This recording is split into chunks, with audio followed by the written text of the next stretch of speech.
আল্লাহ হাসি ফুটান। জোরে বলি একটু সুবহানাল্লাহ। আমি এই পবিত্র শাবান মাসের মর্যাদাপূর্ণ রাত 14ই শাবান দিবাগত রাত আমাদের জন্য যে রাতটি হাতছানি দিয়ে আসছে, আমার পূর্ববর্তী বক্তার মুখে আপনারা শুনেছেন, আমিও বিশ্রামে থাকতে থাকতে শুনছিলাম, উম্মতে মুহাম্মাদীদের আমলের থলি সব থেকে বেশি করার জন্য আল্লাহ পাক রব্বুল আলামিন প্রতি বছর 5টা করে দিন ও রাত পৃথিবীতে দান করে থাকেন। কটা বললাম? 5টা করে রাত ও দিন প্রতি বছর আল্লাহ পাক উম্মতে মুহাম্মাদীদের আমল নামার থলি বেশি ভারী করার জন্য দান করে থাকেন। এর ভিতরে একটি রাতের হাদিস শরীফের নাম এসেছে রজব মাসের 1ম তারিখের রাত ও দিন। 2 নম্বর হলো 14ই শাবান দিনগত রাত ও 15 তারিখের দিন। 3 নম্বর হলো রমজান মাসের 26 তারিখের দিনগত রাত, 27 তারিখের দিন। 4 নম্বর হলো পবিত্র শাওয়াল মাসের 1ম তারিখের রাত এবং 1ম তারিখের দিন। আর 5 নম্বর হলো পবিত্র জিলহজ মাসের 9 তারিখের দিনগত রাত, 10 তারিখের দিন। এই 5টা রাত ও দিন আল্লাহ আমাদের দোয়া কবুলের জন্য, আমল নামার থলি বেশি করে পূর্ণ করার জন্য, মনের মনোবাসনা পরিপূর্ণ করে জান্নাত হালাল বানানোর জন্য পৃথিবীতে দান করেছেন। জোরে বলি একটু সুবহানাল্লাহ। বর্ণনাকারীরা বলছেন এই 5টি রাত ও দিনের ভিতরে 2টি দিনের মর্যাদা সব থেকে বেশি, আর বাকি থাকলো কটি? 5টার ভিতরে 2টি দিনের মর্যাদা বেশি, তাহলে বাকি থাকলো কটা? 3টি। এই 3টি রাতের মর্যাদা বেশি। দিনের থেকে রাতের দাম বেশি 3টি, আর রাতের থেকে দিনের দাম বেশি 2টি। কেমন? আমি খুব সংক্ষেপ কিছু আলোচনা রেখে আজকের মজলিসের পরিসমাপ্তি ঘটাবো। কারণ কম বেশি আপনারা জানেন আগামী কাল বাদ পরশুদিন মসজিদের বাৎসরিক জলসা, ঠিক কি না? মসজিদের বাৎসরিক জলসা। সংক্ষেপ কিছু আলোচনা আল্লাহ যদি হায়াতে রাখেন আপনাদের কাছে পরিবেশন করব। আমি একটা প্রোগ্রাম ইতিমধ্যে সন্ধ্যার পরে করে এসেছি। কম বেশি আপনারা জানেন আমাদের এলাকায় ভবানীপুর বলে একটি গ্রাম আছে। এই গ্রামের একটা বড় মাদ্রাসা, যেখানে দাওরায়ে হাদিস মানে আলেম হিসাবে ডিগ্রি দান করা হয়, একে আরবি ভাষায় দাওরায়ে হাদিস বলে। এই দাওরা হাদিস পর্যন্ত ছেলেদের শিক্ষা দেয়া হচ্ছে ভবানীপুর মাদ্রাসা, যার নেতৃত্বে আছেন জনাব আলহাজ হযরত মাওলানা ইয়াকুব আলী সাহেব। আমি মাগরিবের নামাজ অন্তে বাড়ি থেকে বেরিয়ে ওখানে গেলাম। যখন গিয়েছি তখন 7টা বাজো ভাব। অফিস ঘরে বসেছিলাম। তারপরে মাওলানা ইয়াকুব আলী সাহেব জেকেরে জামাত করলেন, লম্বা দোয়া করলেন। আমারও চোখ দিয়ে পানি বেরিয়ে গেল। কারণ এই কঠিন রোগ থেকে মুক্তি হওয়ার আগে আল্লাহ মনটা অধমের এত নরম করে দিয়েছেন, বাপ মায়ের কথা শুনলে এবং দুঃখ দুর্দশার কথা শুনলে এমনি আমার চোখ দিয়ে অটোমেটিক পানি ঝরতে থাকে। যাই কারণে আমিও কাঁদলাম তার সঙ্গে। স্টেজে উঠতেও কাঁদতে গেলাম। সকলে আমার সঙ্গে কম বেশি মোসাফা মহানাকা করলেন। তো ওখানে এর আগে স্মৃতি সভা হয়ে গেছে, সে সভাতেও আমি গিয়েছিলাম। অধমকে দাওয়াত করেছিল। তো এশার আজানের পরে মানে 7টায় তখন এশার আজান হয়েছে। 7টায় এশার আজানের পরে আমাকে স্টেজে বসিয়ে দিল। তো সেখান থেকে ঘন্টা 2 মতো বক্তব্য রেখে আমি চলে এসেছিলাম। আজকেরও সেই চিন্তা ভাবনা ছিল, কারণ এখানে প্রোগ্রাম, ওখান থেকে 1-8 ঘন্টা বক্তৃতা রেখে আসবো। তো আজ এবছর আর সেই এশার আজান সব জায়গায় হচ্ছে 7:15 কি 7:30। তো দোয়া শেষের পরে 7:30 বাজতে যায়। তো আমাকে নিয়ে গেল স্টেজে, আমাকে বলল 8টায় জামাত হবে, 8টায় জামাত নামাজ হবে, তারপরে আবার জলসা শুরু হবে, আপনার টাইম 8টা পর্যন্ত, মোটামুটি 1 ঘন্টা। তো বক্তৃতা শুরু করলাম, করতে করতে 8টা যখন বেজে যাচ্ছে আর 2-1 মিনিট বাকি, আমি আজানের জন্য প্রোগ্রাম ছাড়তে চাইলাম, কর্তৃপক্ষ ছাড়তে দিল না। বললো হুজুর নামাজ 9টা-10টায় হবে, এখন নামাজ হবে না। ইয়াকুব সাহেব স্টেজে বসেছিলেন, উনি বললেন 8টায় আজান হবে না, যদিও আমি ঘোষণা দিছি 8টায় আজান জামাত হবে। শ্রোতারা শুনছে না, আপনি বক্তব্য রেখে চালিয়ে যান। তো সে 8টার জায়গায় 8:30, 9টা, 9:30 বেজে গেছে ওখানে, মানে তাও শ্রোতারা ছাড়তে যাচ্ছে না। আমি বললাম পিছনে টান আছে, মানে এখানে আসতে হবে। এই জন্য 9:30টায় প্রোগ্রাম ছাড়লাম, শেষ করে দিলাম। বললো ভাই একটুখানি ভিক্ষুক শাস্তি হবে, তাহলে এখন এই আজান হবে এক্ষুনি, 9:30 বেজে গেছে, এশার জামাতের নামাজ হচ্ছে 9:30টার সময়, তাহলে এখন আর এই হাত পাতা যাবে? বললো আপনি হাত পাতলে আল্লাহর রহম কিছু আসবে। তো বাধ্য হয়ে ওনার মর্যাদা সম্মানের দিকে রক্ষা করে আবার একটু হাত পাতলাম। তো মিনিট 15 মতো লেগে গেল, লোক পয়সা দিচ্ছে না, আনে তো পারিনি। চতুর্দিকে আসছে দিচ্ছে, দিতে দিতে মিনিট 15 মতো লেগে গেল। তো টাকা নিয়ে আমি পয়সাও নেই, মানে ওইভাবে বেরিয়ে চলে এসেছি। অবশ্যই খুঁজবে আমারে, কিন্তু পাবে না, কারণ আমার পিছন টান। আমি নজরানা নেওয়ার জন্য দাঁড়িয়ে থাকিনি, বেরিয়েছিল, অনেক জায়গাতে বেরিয়েও আসি। যাই হোক, এখন আমি বেরিয়ে চলে এসেছি, এখানে এসেছি তখন 10টাও বাজেনি, 9টা বোধহয় 35-40 হবে, এরকম একটা সময়। মিনিট 15 লেগেছে ভগবানীপুর থেকে এটুকু আসতে। যাই হোক, আল্লাহ চায় তো আগামী কাল বাদ পরশুদিন আবার 4 চক্ষের মিলন হবে। কালকের আমার একটু যেতে হবে অনেক দূর, মানে সে মুর্শিদাবাদের হরিহর পাড়া। নাম কি বললাম? মুর্শিদাবাদ জেলার হরিহর পাড়া, ভাকুড়ি মোড় থেকে প্রায় 35 কিলোমিটারের মতো দূর। ভাকুড়ি মোড় একটা আছে বহরমপুরে, ওইখান থেকে 35 কিলোমিটার দূরে যেতে হবে। আবার আগামীকাল আমাদেরও গ্রামের মাদ্রাসা মসজিদের বাৎসরিক জলসা, আগামীকাল থেকে শুরু। কাল 21 তারিখ, আপনাদের মসজিদের জলসার সঙ্গে আমাদেরও মসজিদের জলসা একই ডেটে পড়েছে। আগামী কাল হবে পৌষ হবে, এখানে হবে পৌষদিন, নাকি কাল বাদ পৌষ 22 তারিখ। যাই হোক, এখানকার মহল্লার ইমাম আমার তো আসতেই হবে। আবার গ্রামের মসজিদ কানা পকড়া, তারে আবার সভাপতি করে রেখেছে গ্রামের লোক। ওইটাই বলছে কালকে থাকবেন, তো আমি কিছু বলছি না। বলে কাল থাকবেন না, এমন কাল আমার একটু দূরে যেতে হবে। তো যাই হোক, মানিয়ে নিল। এজন্য আমি খুব সংক্ষেপ 2-4 কথা রাখবো। কাল আবার দৌড়াতে হবে দুপুরের পরপরই। দোয়া করবেন আল্লাহ রাস্তাঘাটে সুস্থভাবে যেন নির্দিষ্ট জায়গায় পৌঁছানোর তৌফিক দান করেন, এবং আপনারা সুস্থ থাকুন, সুখী থাকুন, বিবি বাচ্চা নিয়ে সংসার জীবনে সুখ ভোগ করুন। যতদিন আল্লাহ আপনাদের হায়াতে বাঁচিয়ে রাখেন, ততদিন আল্লাহর হুকুমকে বাস্তব জীবনে রূপদান করে আগামী দিন চলতে থাকুন। এ দোয়া ছাড়া আর কিছু দোয়া করার আমার নাই।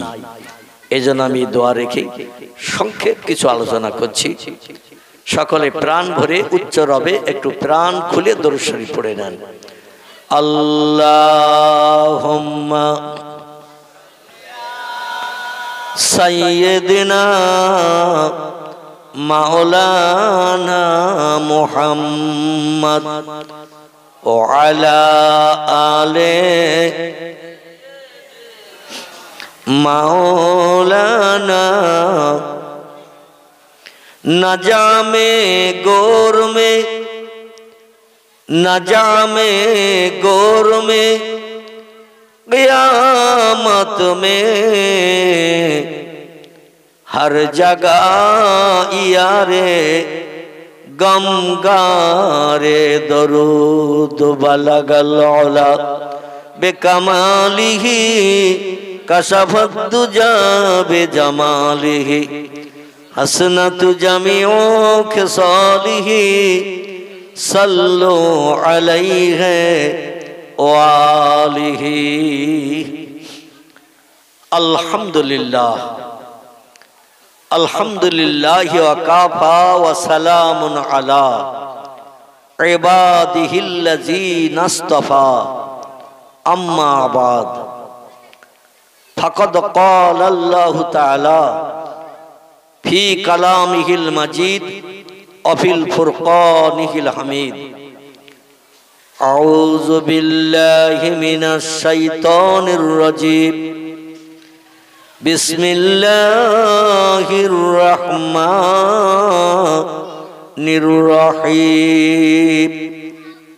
उद्उनी अस्तजिब लकुम कमा क़ाला अल्लाहु तआला फ़ी कलामिहिल मजीद। वक़ाला अन्नबिय्यु सल्लल्लाहु अलैहि वसल्लम मन काना लिल्लाहि काना अल्लाहु लहु कमा क़ाला अलैहि सलातु वस्सलाम।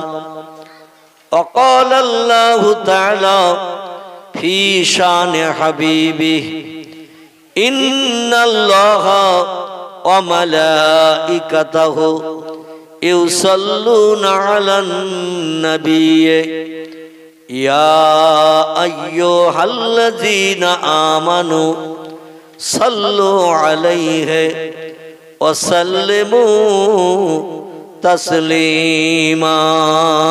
अल्लाहुम्मा सल्लि अला मौलाना मुहम्मद व अला आले सय्यिदिना मौलाना। अभय बाणी दिल तारा अभय बाणी दिल तारा ओ आमीना बीबी शिशु पुत्र তোমার হবে শেষ জামানার নবী। আল্লাহুম্মা সাল্লি আলা সাইয়্যিদিনা মাওলানা ওয়া আলা আলি সাইয়্যিদিনা। যে শিশুকে দেখে তারা যে শিশুকে দেখে তারা রাসূল মেনে গেল সেই নবীরই মোহাব্বতে দরুদ মুমিন পড়ো। আল্লাহুম্মা সাল্লি আলা सय्यिदिना मौलाना व अला आले सय्यिदिना मौलाना मुहम्मद। अल्हम्दुलिल्लाह समस्त प्रशंसा तारीफ कृतज्ञता शुक्रिया आमरा ताहारी दरबारे ज्ञापन करी जिनी पवित्र शाबान मासेर गुरुत्वपूर्ण दिन और रात के सामने रेखे आमादेर सकलके बीबी बाच्चार माया परित्याग करिए दुनियार व्यवसा बाणिज्य काजकर्म छाड़िए दुनियार समस्त चिंता भावना मगज थेके दूर करिए बेहेश्तेर बागाने आमादेर सकलके आसार एवं बसार सुयोग दान करेছেন। आमरा से आल्लाहर महान दरबारे एकटू कृतज्ञता शुक्रिया ज्ञापन करी সকলে গলা ছেড়ে বলুন আলহামদুলিল্লাহ। আমার ভাইরা, তো যে 5টি দিন ও রাতের কথা আমি আপনাদের কাছে বলছিলাম, এর ভিতরে 3টি রাতের মর্যাদা বেশি আর 2টি দিনের মর্যাদা বেশি। দিন 2টি কি কি? পবিত্র ঈদুল ফিতরের ঈদের দিন ঈদের নামাজ হয় রাতে না দিনে? দিনে। ঈদুল ফিতরের ঈদের দিনের মর্যাদা বেশি। বান্দা যখন গোসল করে পবিত্র কাপড় পরে ঘর থেকে ঈদের ময়দানে নামাজ পড়তে যায়, আর নামাজ অন্তে আল্লাহর কাছে মজুরির উদ্দেশ্যে বান্দারা ঈদগায় যেটা চায়, আল্লাহ ঈদগাহ থেকে নামার আগে সেটা কবুল করে নেয়। ঈদগার এরিয়া আছে না, এই ঈদগার এরিয়া থেকে নিচে নামার আগে ওই দিন আল্লাহ বান্দাদের দোয়া দাবি কবুল করে নেয়। ঈদের দিন হলো 2টি। একটি দিনের নাম ঈদুল ফিতর, একটি দিনের নাম ঈদুল আজহা, মানে কোরবানির ঈদ। এটা আরবি ভাষায় বলা হয় আদহা, কিন্তু অন্য মত অবলম্বী বা অন্য মতদর্শের মানুষ ওরা দোয়াত উচ্চারণটা ঠিক মতো করে না। ওরা দোয়াতকে, যেমন রমজান আরবি ভাষায় লেখা, ওরা বলে রমজান, বলে না? আমরাও শুনে শুনে মুখস্থ করেছি, আমরা বলি রমজান মাস, বলি না? কারণ ওরা দোয়াত অক্ষরটা মানে জয় অক্ষরের মতো আওয়াজ করে বা এই জয় অক্ষরের মতো উচ্চারণ করে পড়ে। এই জন্য আমরা রমাদান বলি আরবি ভাষায়, ওরা বলে রমজান। ওরা দোয়াত অক্ষরকে দোয়াত উচ্চারণ করে না। ঠিক তদ্রূপ ঈদুল আদহা এ শব্দটা হলো শেষে দোয়াত উচ্চারণ করতে হয়, কিন্তু ওরা বলে ঈদুল আজহা। কি বলে? মানে জয় অক্ষর উচ্চারণের মতো আওয়াজ করে বলে।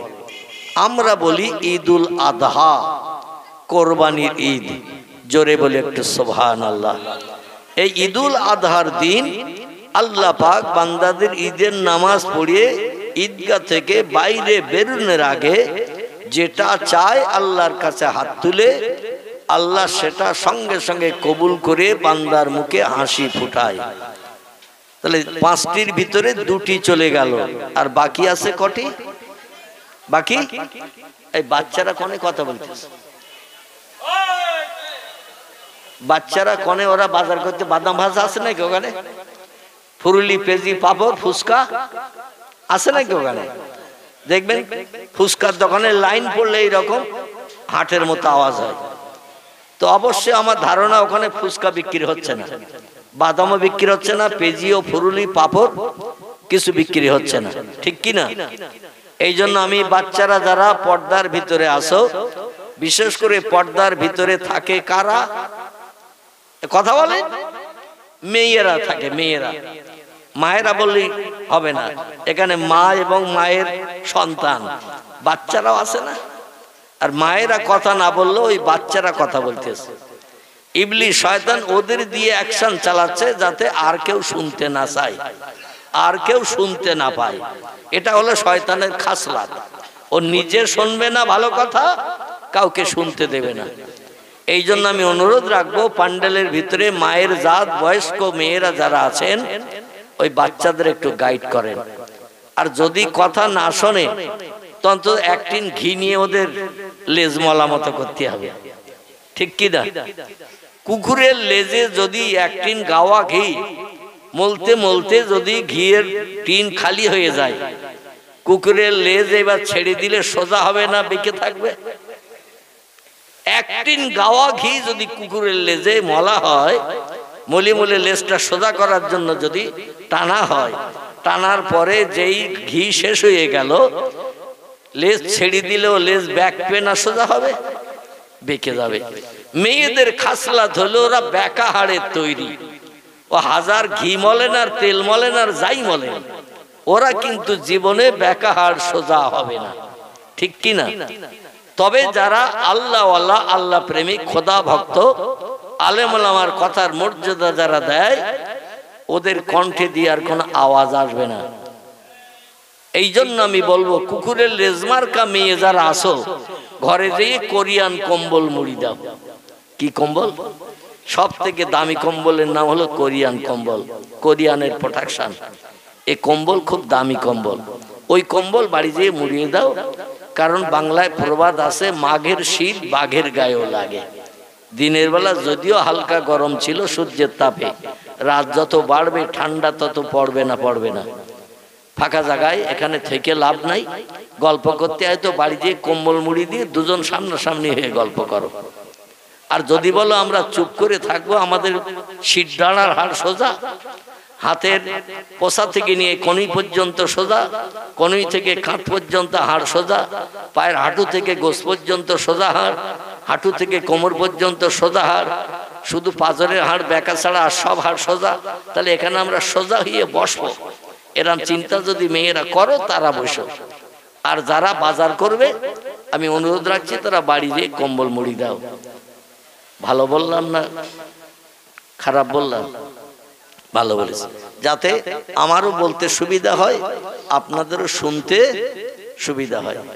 দেখবেন মেয়েরা যখন জলসায় আসে, ওরা বুড়ি যারা এক জায়গায় বসে, আর যারা বিবাহিত নারী এক একটা বাচ্চা হয়েছে ওরা আর এক জায়গায় বসে, আর যাদের বিয়ে টিয়ে হয়নি মেয়েরা ওরা আলাদা এক জায়গায় বসে।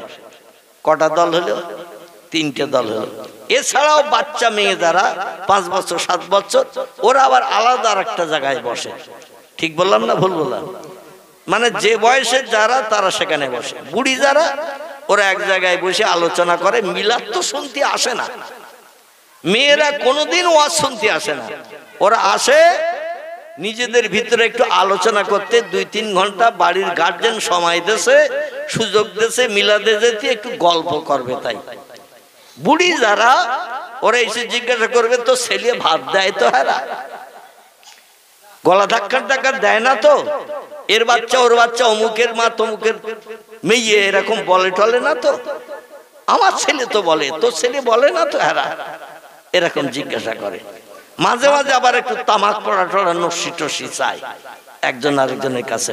এখন তো তামাক পড়া সেই কলার বাসনা পুড়িয়ে তো আর তামাক পড়া করে না, ওর পরিবর্তে এখন নস্যি ব্যবহার হয়। ঠিক বললাম না ভুল বললাম?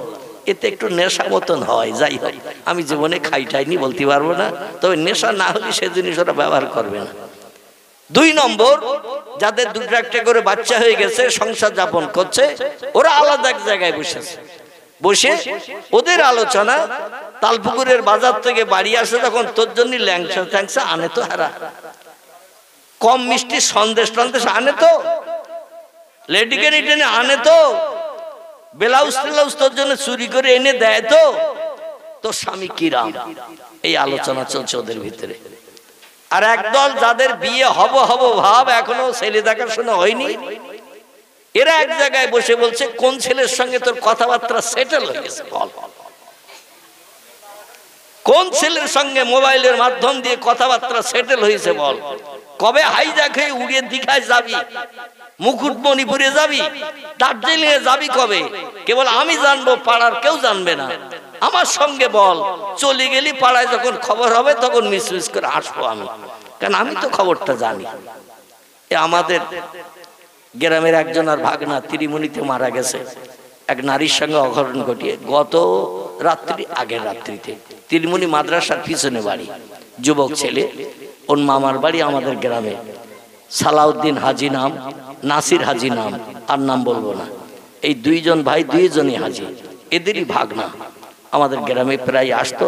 ত্রিমুনি মাদ্রাসার পিছনে বাড়ি। এক মেয়ের সঙ্গে এমন জমিয়ে গেছে, বাপ মা 2 জন চিল্লায় গেছে আসামে। কোথায় বললাম? চিল্লায় গেছে আসামে। আর ছেলে ওদিকে বাড়িতে আছে, মেয়েরাও আছে। এখন সেই মেয়েটারে তার আপনজনেরা সম্ভবত বিয়ে দিয়ে দিয়েছে। মেয়েটারে বিয়ে দেওয়ার কারণে ছেলে বলে, আমার মাল তো হাতছাড়া হয়ে গেল, চলে গেল আরেকজনের বাড়ি। ও দুঃখ রাগ যন্ত্রণা সহ্য করতে না পেরে এইভাবে ঝুলতেছে। বুঝতে পেরেছেন তো? গলায় দড়ি দিয়ে ঝুলতেছে। ওর বাপের কাছে ফোন করেছে, মায়ের কাছে তো ফোন ধরতেই দেয়নি। মানে এই চিল্লার আমির যে বসিরহাট তীরমোড়ে, সে বলছে আমাদের চিল্লা শেষ হতে এখনো 3 দিন বাকি কি 4 দিন বাকি, চিল্লার কাজ শেষ না হওয়া পর্যন্ত ওর বাপের কাছে ফোন দেওয়া যাবে না। এখন আবার চিল্লার এমন নিয়ম হয়েছে, যারা চিল্লা দিতে যাবে এদের কারো কাছে ফোন রাখলে হবে না, বাড়ির কোনো মানুষের সঙ্গে কথা বলা যাবে না। বর্তমানে নতুন আইন হয়েছে, নিয়ম হয়েছে। আগে মোবাইল ছিল না, এই আইনটা তখন চালু হয়নি। এখন মোবাইল হয়েছে, চিল্লায় গেলে মোবাইল নিয়ে যেতে পারবে না। ওর বাপ মা তো মোবাইল নিয়ে যায়নি, চিল্লার আমিরের কাছে থাকে একটা মোবাইল। কারো বাড়ির কোনো সমস্যা ঘটলে, কোনো অশান্তি ঘটলে, অসুবিধা হলে আমিরের কাছে ফোন করতে হবে, নাম্বারটা বাড়ির লোকের কাছে দিয়ে যায়। আর ওরা সব খালি হাতে মোবাইল বিহীন। আর আমিরের কাছে ফোন করা হয়েছে, আমাদের ছেলে গলায় দড়ি দিয়েছে, ওর বাপের কাছে ফোনটা দাও, ফোন করব। আমির বলল ওইভাবে কবর দাও, বাপের কাছে ফোন দেওয়া যাবে না। একটু জোরে বলুন নাউজুবিল্লাহ, কি সর্বনাশ। আচ্ছা, ইসলাম শরীয়ত কি এত কড়া?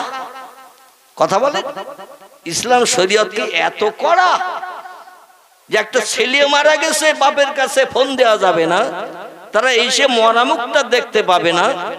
পিতা যার সঙ্গে রক্তের এত গাঢ় সম্পর্ক, এত গাঢ়তর মহব্বত সন্তানের সঙ্গে পিতার, আর মায়ের সঙ্গে তো 32টা নাড়ি ছেঁড়া ব্যথা। কটা? 32টা নাড়ি ছিঁড়ে একটা বাচ্চা পৃথিবীতে মায়ের উদর থেকে জন্ম নেয়।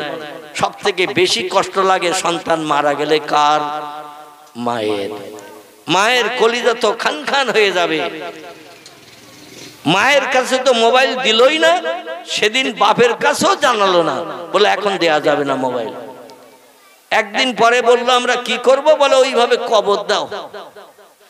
আচ্ছা, কবর দিলে সরকারি পুলিশ বা আর যারা আছে এরা শুনবে? একটা প্রধানমন্ত্রী, মুখ্যমন্ত্রী যদি অ্যাক্সিডেন্টে মারা যায়, তাও তারে পর্যন্ত পোস্টমর্টম করা হয়। ঠিক বললাম না ভুল বললাম? কোন নামি দামি ব্যক্তি যদি মারা যায় অ্যাক্সিডেন্টে কোনো কারণে, গলায় দড়ি দিয়ে বা বিষ খেয়ে বা কোনো হঠাৎ অ্যাক্সিডেন্টের কারণে মারা গেলে, তাদেরও পর্যন্ত পোস্টমর্টম করা হয়। আর মুসলমানদের তো কেউ চক্ষু বেড়ে দেখতে পারে না। ঠিক বললাম না ভুল বললাম? এরা ভুল করলে মেনে নেবে থানা পুলিশ, মেনে নেবে সরকারি অফিসাররা, তো ওখান থেকে বলে দিচ্ছে আসাম থেকে কবর দাও, লোকজন না জানিয়ে কবর দাও। শেষ পর্যন্ত সেই লোকজন না জানিয়ে কবর দিল। পরের দিন কবর দেওয়ার পরে ফাটাফাটি হয়ে গেল। মানে এ জানতে ও জানতে, এ জানতে ও জানতে মোটামুটি সব চাউর হয়ে গেছে। এখন শেষ পর্যন্ত সেই যে আমি নিয়ে গিয়েছিল, একটা তবলিগি মসজিদ আছে ওই নিকেরি পাড়ার নিচের দিকে, সেই মসজিদ জনগণ রাগে এত গড়গড় হয়ে গেছে, এত বিতৃষ্ণা হয়ে গেছে, খবর ওর বাপ মাকে না দেওয়ার কারণে বলে মসজিদ ভেঙে দেব, ওদের মসজিদ ভেঙে দেব, এখানে আর ওই মসজিদ রাখবো না, আর মানুষকে এইভাবে বিভ্রান্ত করতে দেব না। জোরে বলুন একটু নাউজুবিল্লাহ। শেষ পর্যন্ত ওর বাপের কাছে ফোনটা দেয়া হলো। 2 দিন পরে লাশ তো কবরে। এখন আমি আজকের খবর বলতে পারবো না, থানা পুলিশের কানে গেলে ওরা অবশ্যই লাশ তুলবে না, তুলবে না, তুলবে, পোস্টমর্টম করবে, তারপরে তাকে আবার কবর দেওয়ার ব্যবস্থা করা হবে। হায় রে আফসোস। আমি বলতে চাচ্ছি এই কথাটাই, যে ইসলাম শরীয়ত এমন নিন্দনীয় আচরণ ব্যবহার করার কোনো পরিবেশ তৈরি করেনি বা সুযোগ দেয়নি। আল্লাহ আমাদের ওই সমস্ত কাজকর্ম থেকে হেফাজত করুন। আল্লাহ আমাদের সুস্থ পয়গম্বর মুহাম্মদ রাসূলুল্লাহর নির্দেশাবলী বাস্তব জীবনে রূপদান করে, বাপ হয়ে সন্তান মারা গেলে তাকে নিজ হাতে করে দাফন করার ব্যবস্থা করার সুযোগ দিন। আবার পিতা মারা গেলে সন্তানেরা অন্তত বাপকে নিজ হাতে করে কবরে দাফন করে আল্লাহর কাছে দোকানে হাত তুলে দোয়া করার সুযোগ পান। আল্লাহ কোরআনে বলছেন, অকুর রব্বির হামহুমা কামা রব্বায়ানি সাগীরা। সৎ সন্তান, মায়ের নাড়ি ছেঁড়া ব্যথা, বাপের কষ্ট করা, পরিশ্রম করা, জন্মদান করা সন্তান যদি বাপ মা মারা যায়, কবরে যদি কবরস্থ করে দোকানে হাত তুলে দোয়া করে, আল্লাহ পিতামাতার দোয়া কবুল করে সন্তানের কবরে জান্নাতি নেমাত চালু করে। আবার সন্তান মারা গেলে বাপ মা যদি দোয়া করে, বাপ মায়ের দোয়া বিদ্যুতের মতো আল্লাহর দরবারে কবুল হয়ে যায়।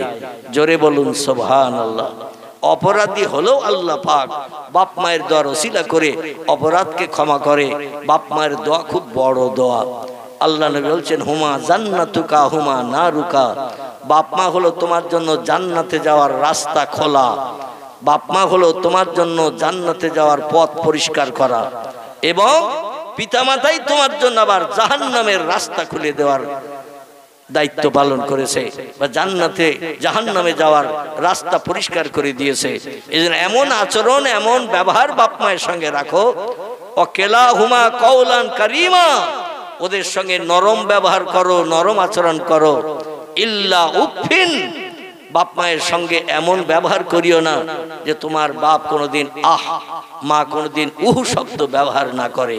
যদি কোনোদিন আহ উহ এইরকম শব্দ যদি বাপ মা তোমার আচরণে মনে দুঃখ ব্যথা পেয়ে এইরকম শব্দ বার করে, তুমি যত বড় হাজি হও, যত বড় গাজী হও, মোল্লা হও, মৌলবী হও, হাফেজ হও, কারি হও, মুফতি হও, তোমার ঠিকানা হবে জাহান্নাম। জোরে বলুন একটু নাউজুবিল্লাহ। এই জন্য আমরা আহলে সুন্নাতুল আকিদা মোতাবেক, আহলে সুন্নাতুল জামাতের আকিদা মোতাবেক মানুষ, আল্লাহ যে পথে আমাদের রেখেছেন ওই পথে যেন আমাদের রেখে কবরে যাওয়া তৌফিক দান করেন। সকলে বলুন আমিন। একটু মহব্বতে দরুদ শরীফ। আল্লাহুম্মা সাল্লি আলা সাইয়্যিদিনা মাওলানা ওয়া আলা আলি সাইয়্যিদিনা মাওলানা মুহাম্মদ। আমার ভাইরা, তাহলে দুটি দিনের মর্যাদা বেশি আর তিনটি রাতের মর্যাদা বেশি।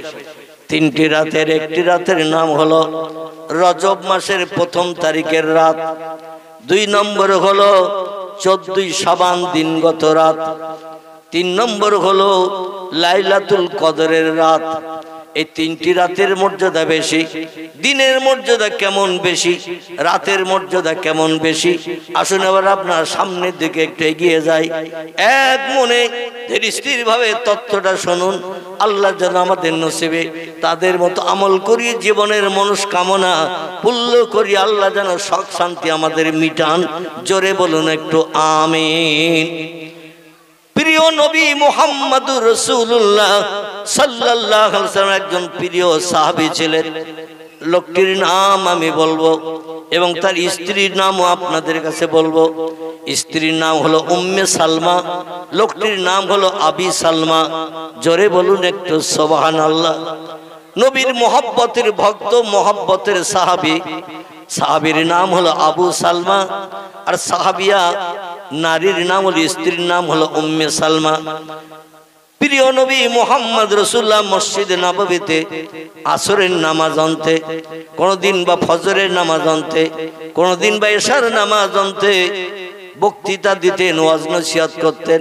তো অধিকাংশ দিন রাতের বেলা খুব একটা বক্তৃতা দিতেন না, কারণ অনেক দূর দূরান্ত থেকে সাহাবীরা হেঁটে হেঁটে আসতো মসজিদে নববীতে নামাজ আদায় করার জন্য।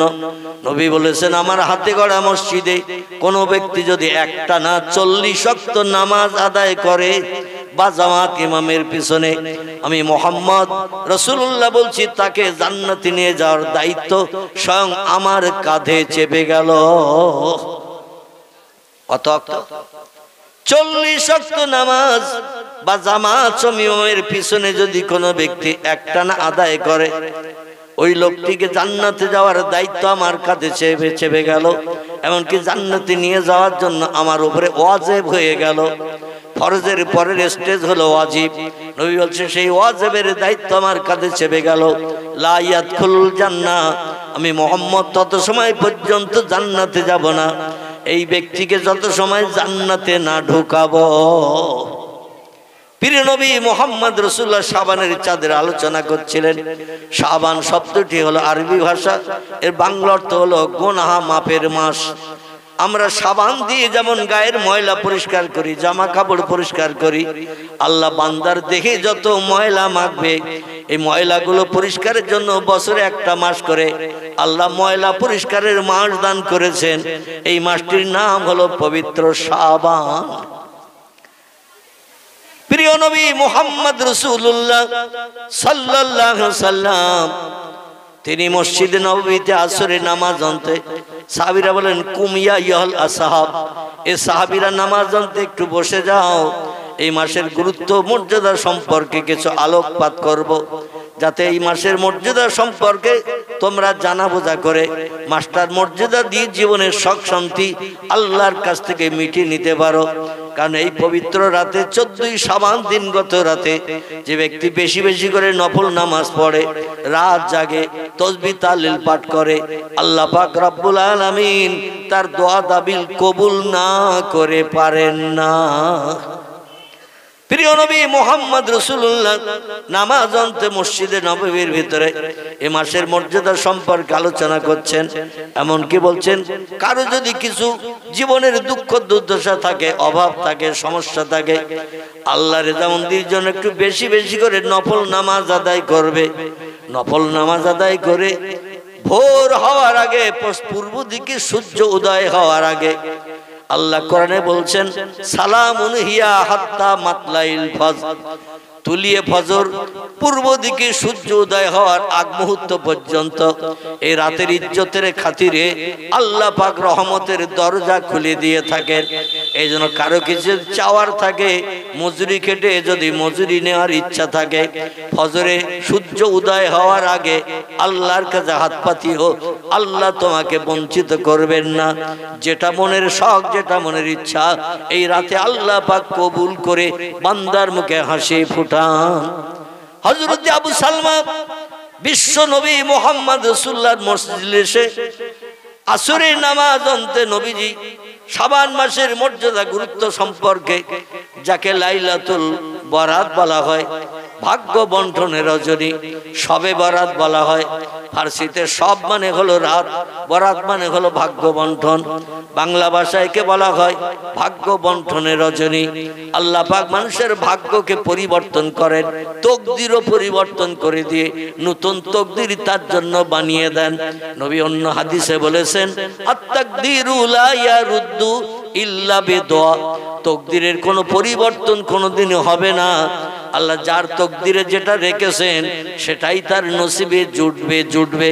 সাহাবীরা বলে ইয়া রাসূলুল্লাহ, পরিশ্রম করে কাজকর্ম করে আমরা কি তকদির পরিবর্তন করতে পারবো না?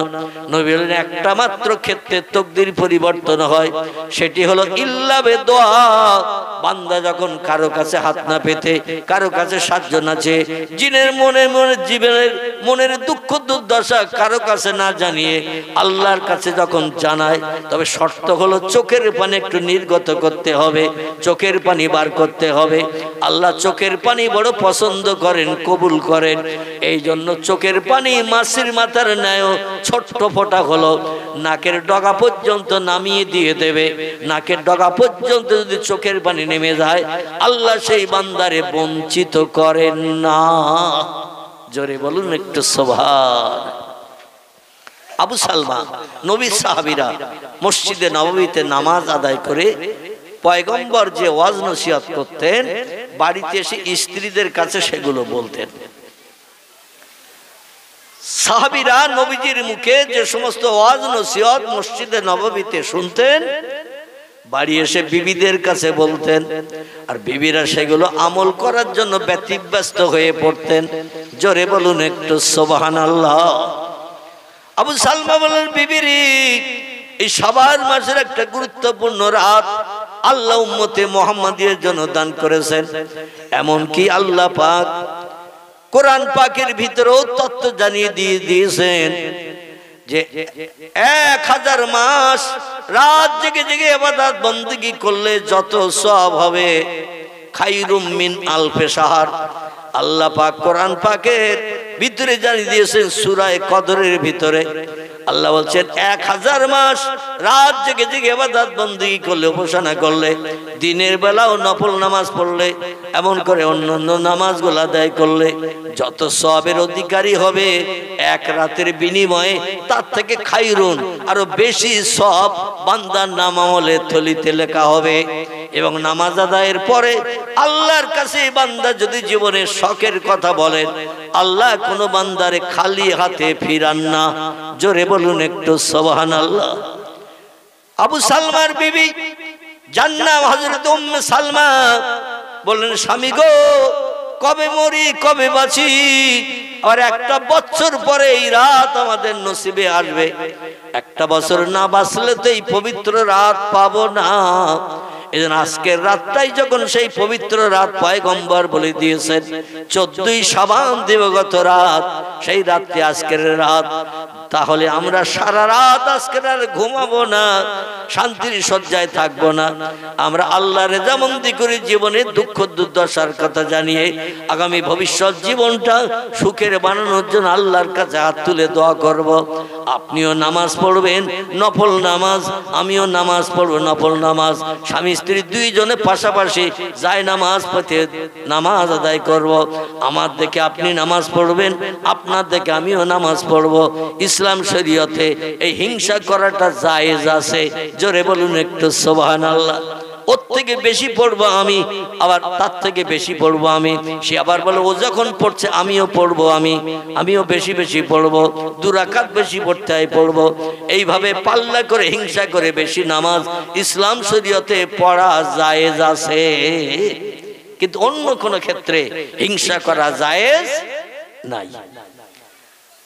আবু সালমা বললেন বিবিরে, ও মেয়েরা ভালো করে কান দিয়ে শোনো, আল্লাহর পয়গম্বর মুহাম্মদ রাসূলুল্লাহ জানিয়েছেন, আল্লাহর ইবাদত করে আল্লাহরে যদি খুশি রাজি করতে চাও, রাতের বেলা একটু তোমরা ক্ষুধার্ত থাকিও, বেশি পেট ভরে যেন খেও না। সবে বরাতে সবে কদরে এমন করে আশুরায় দেখবেন আমাদের বাড়িতে কম বেশি ভালো মন্দ রান্না করা হয়, আর এমন খাওয়া খাই শুয়ে পড়লে আর ওঠার ইচ্ছা থাকে না। ঠিক বললাম না ভুল বললাম? অধিকাংশ বাড়িতে রুটি তৈরি হয়, গোশত তৈরি হয়, হালুয়া তৈরি হয়, পায়েস তৈরি হয় সবে বরাতে রাতে।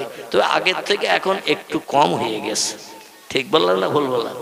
সবে বরাতের মাস আসলেই ঢেকিতে শুধু ঢোলের মতো গুড়ুম গাড়াম আওয়াজ হতো। ঠিক বললাম না ভুল বললাম? তো আস্তে আস্তে মেশিন ধান কল গম কল তৈরি হওয়ার কারণে ঢেকি এখন উদাও হয়ে গেছে। খুব বেশি বাড়িতে নাই, 1-8টা বাড়িতে থাকলেও থাকতে পারে পাড়ার ভিতরে, গ্রামের ভিতরে। আরে ঢেকি ওই রকম, একজন আটা করবে আর একজন ধামা নিয়ে রেডি হয়ে থাকবে, মানে ওর হয়ে যাবে আর একজন। আর এই বিকাল বেলা থেকে রুটি পায়েস তৈরির হিড়িক সবে বরাতে এসেছে। রুটি পায়েস তৈরির হিড়িক চলবে, আর এই তৈরি করতে করতে পায়েস রুটি গোশত রুটি এটা ওটা করতে করতে রাত 10টা, 10:30, 11টাও বেজে যায়। এর বাড়ির রুটি ওর বাড়ি, ওর বাড়ির রুটি এর বাড়ি, এর বাড়ির পায়েস ওর বাড়ি, ওর বাড়ির পায়েস এর বাড়ি, এইরকম ভাবে শুধু পরিবেশন হয়। আর এই খাটাখাটনি করতে করতে যখন দেহ ক্লান্ত হয়ে যায়, নাকে মুখে দুটো দিয়ে শোয়, আর বলে মনে মনে চিন্তা ভাবনা করে 10:30টায় শুচ্ছি, রাত্র দ্বীপ্রহরের পরে তো এই নামাজটা আল্লাহর কাছে প্রিয়, মানে দ্বীপ্রহরের পর থেকে নিয়ে ফজরের আজানের আগ পর্যন্ত এই নফল নামাজটা হলো আল্লাহর কাছে প্রিয়।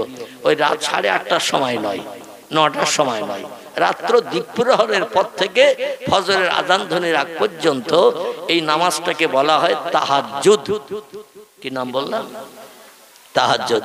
এই নামাজটা এশার নামাজের পরপরই নয় বা তারাবি নামাজের পরপরই নয়, এই নফল নামাজটা নিয়ম হলো রাত্র দ্বীপ্রহরের পর থেকে নিয়ে ফজরের আজানের আগ পর্যন্ত। কিন্তু আমরা মনে মনে চিন্তা ভাবনা করি, খাটাখাটনি তো খুব করেছি, রুটি পায়েস তৈরি করেছি, পাড়ার বিভিন্ন লোকের বাড়ি দিয়েছি, বাচ্চা কাচ্চাদের দিয়েছি, ঘন্টা দেড়েক একটুখানি বিশ্রাম নেই, 12টার পরে উঠবো।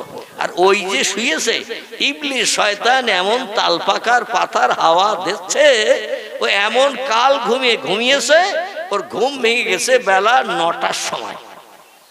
কটার সময়? বেলা 8:30, 9টার আগে আর ঘুম ভাঙেনি, ক্লান্ত দেহ ঘুমিয়ে পড়েছে। আর ইবলিস শয়তান তালপাকার পাতার ঠান্ডা হাওয়া দিয়ে দিয়েছে, ঘুমো, খবরদার যেন উঠবি না, নামাজ জানো পড়বি না, আর তোরে এমন কাল ঘুমে ঘুম পাড়িয়েছি বেলা 9টার আগে আর ঘুম ভাঙবে না। কোথার শবে বরাত কোথায় চলে গেল, কোথায় লাইলাতুল কদর চলে গেল, কোথায় আমার ভাইরা রজব মাসের 1ম তারিখে দিন রাত চলে গেল, আমাদের কাছে আর কোনো খবর নাই। আবু সালমা বলছেন প্রাণের বিবি, এই জন্য আমাদের খাওয়া দাওয়া একটু কম করতে হবে, কারণ বেশি খেলে পেট ভারী হয়ে যাবে, ইবাদত করতে অসুবিধা হবে। আর আমরা এইরকম দিন রাতে একটু বেশি বেশি খাই। ঠিক বললাম না ভুল বললাম? একটু বেশি বেশি খাই আমরা। তো যাই হোক, খাওয়ার কারণে শরীর মেজমেজি হয়ে যায়, আল্লাহর ইবাদত করতে অনীহা প্রকাশ হয়। আমার ভাইরা, স্বামী স্ত্রী দুইজনে প্রিয় নবী মুহাম্মদ রাসূলুল্লাহর কথা মোতাবেক নবী বলছেন এমন খাদ্য খাবে পেটটারে 3টে ভাগে ভাগ করে নেবে। কটা? পেটটারে 3টি ভাগে ভাগ করবে। 1 ভাগ খাদ্য খাবে, 1 ভাগ পানি পান করবে, আর 1 ভাগ তোমরা খালি রেখে দেবে। রোগ বেমারি হবে না, অসুস্থতা আসবে না, শরীর মেজমেজে হবে না, আল্লাহর ইবাদত করতে সুবিধা হবে। স্বামী স্ত্রী দুইজন প্রিয় নবীর কথা মোতাবেক পেটটাকে 3টে ভাগে ভাগ করে নিয়ে 1 ভাগ খাদ্য গ্রহণ করলেন, আর 1 ভাগ পানি দিয়ে ভর্তি করলেন, 1 ভাগ খালি রেখে দিলেন। এশার নামাজ অন্ত থেকে নিয়ে সারাটি রাত ইবাদত করার জন্য দৃঢ় প্রতিজ্ঞাবদ্ধ হলেন। এইভাবে নামাজ পড়ছেন স্বামী, স্ত্রী দেখে নামাজ পড়ছে, স্ত্রী নামাজ পড়া দেখে স্বামীও বারবার নিয়ত করছে, 2 রাকাতের নিয়ত চলছে। আমার ভাইরা, নফল নামাজ চলছে, নামাজ চলতে চলতে ওর দিকে নামাজ পড়ে, আরেকজনের দিকে নামাজ পড়ে। স্বামী স্ত্রী দুইজন ঘরে পাশাপাশি দাঁড়িয়ে নামাজ পড়ছেন। এটা শরীয়তে জায়েজ আছে। জোরে বলুন একটু সুবহানাল্লাহ। ঘরের ভিতরে দরজা জানলা লাগানো, এখনকার মধ্যে দেওয়ালে সুইচ টিপলে রড লাইট জ্বলে, ঘরে আলো দেবে না। তখনকার সময় একমাত্র তেলের বাতি, এইটা আধার দূর করার জন্য এনাফ যথেষ্ট ছিল। আমরা বাংলা ভাষায় যারা লম্ফ বলি, টেমি বলি।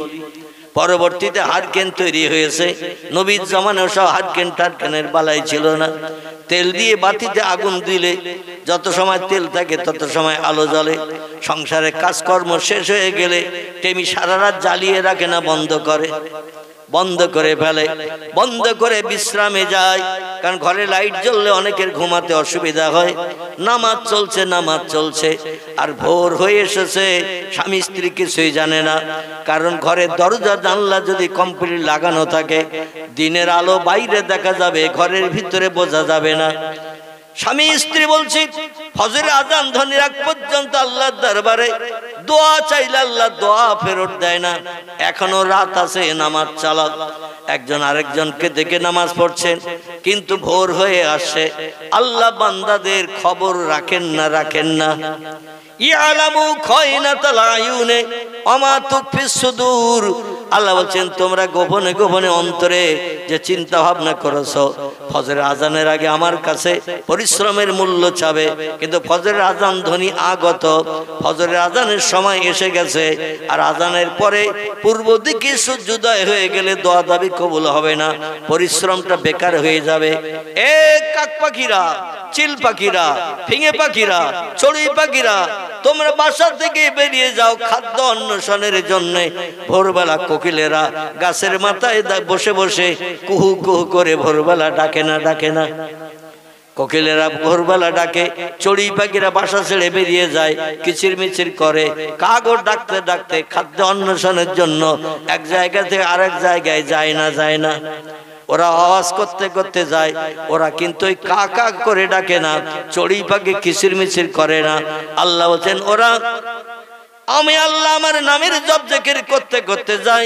কারণ ওদের 5 পাটি চাল ঘরে নাই, 2 লাখ টাকা ব্যাংকে নাই, ওদের পুকুরে কোনো 3 বছরের পুরনো মাছ পোষা নাই, ওদের কোনো বাজারে যে খাবার কেনার সুযোগ নাই। ঠিক বললাম না ভুল বললাম?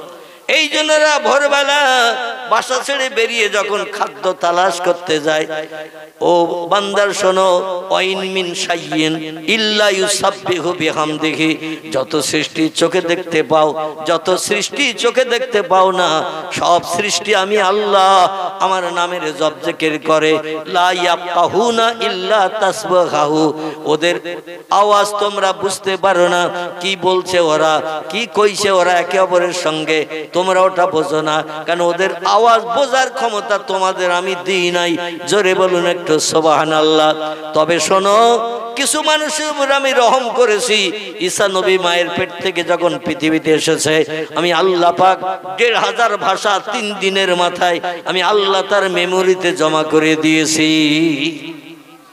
তোমরা বাংলা বললে বোঝো, হিন্দি বললে বোঝো, ইংরেজি বললে বোঝো না, ফার্সি বললে বোঝো না, ঠিক না ভুল?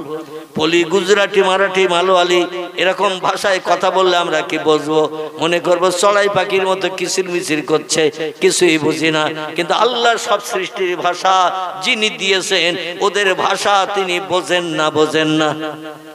এই জন্য আল্লাহ বলছেন, তোরা বাসা ছেড়েছিস, ৫ পাটি চাল ঘরে নাই, ব্যাংকে টাকা নাই, পুকুরে মাছ পোষা নাই, কোনো বন্ধুর কাছে পয়সা পাস না, পয়সা কালেকশন করে নিয়ে বাজারে যেয়ে বাজার করে আনবি, এমন সুযোগ তো ওদের নাই। এই জন্য ওরা বাসা থেকে বেরিয়ে আমি আল্লাহ আমার নামের তসবিহ পড়তে পড়তে যায়। বলে, আল্লাহ যেখানে যাচ্ছি ওখানে যেন অনাহারা না থাকে, তোমার দেয়া রিজিক যেন আমি পাই। আল্লাহ বলছে, ইন্নাল্লাহা ইয়ারযুকু মাইয়াশাউ বেগৈরে হিসাব। আমি আল্লাহ হলাম রিজিক দাতা, যার ইচ্ছা করি তার আমি খাদ্য পরিবেশন করি। আমার দেয়া খাদ্য ছাড়া বাড়তি খাদ্য খাওয়ার ক্ষমতা কারো নাই। যত সৃষ্টি আছে সব সৃষ্টির রিজিক আমি আল্লাহ পরিবেশন করে থাকি। জোরে বলুন সুবহানাল্লাহ। স্বামী স্ত্রী 2 জন চিন্তা ভাবনা নিয়েছে, আবার কি বাজার শুরু হয়েছে? ও আসলে ঘি ডললো কাজ হবে না, আগে বলেছিলাম। তবে খিদিরপুরে মেয়েদের নামে বদনাম দেবে না, ওরা তো আবার শুক্রবারে ভাত দেবে না আমার, ঠিক কি না? বলে, হুজুর আমার নামে বদনাম দেবে, শুক্রবার না খেয়ে বাড়ি যেতে হবে। তো তা যদি বলেন তাও নাই যাবো, তখন মুখটা বন্ধ কর মা, মুখ বন্ধ কর। আর ভালো না লাগে উঠে বাড়ি যা, কম্বল মুড়ি দিয়ে। এখানে কেন গ্যাস গ্যাস ঘ্যাস ঘ্যাস করছিস তোরা? আহারে, পাখিরা বাসা ছেড়ে বেরিয়ে গেছে ভোরবেলা। আর পাখিরা যখন বাসা ছেড়ে বেরিয়ে যায়, ওরা কণ্ঠের আওয়াজ দিতে দিতে যায়। ওদের কণ্ঠের আওয়াজ হলো আল্লাহর নামের জিকির। জোরে বলুন একটু সুবহানাল্লাহ। আবু সালমা ডেকে বলে, বিবিরি, ঘরের দরজা বন্ধ, জানালা বন্ধ, আধার কাটে নাই, বাইরে বোধহয় ফর্সা হয়ে গেছে। ফর্সা না হলে কাক পাখিরা, শালিক পাখিরা, চড়ুই পাখিরা তো বাসা ছাড়ে না, নিশ্চয়ই ফর্সা হয়ে গেছে, আলো দেখা গেছে। এই জন্য ওরা বাসা ছেড়েছে খাদ্য আহরণের জন্য, খাদ্য খোঁজ করার জন্য। আমাদের বাড়ির উপর দিয়ে চলে যাচ্ছে, আওয়াজ করতে করতে যাচ্ছে ওদের ভাষায়।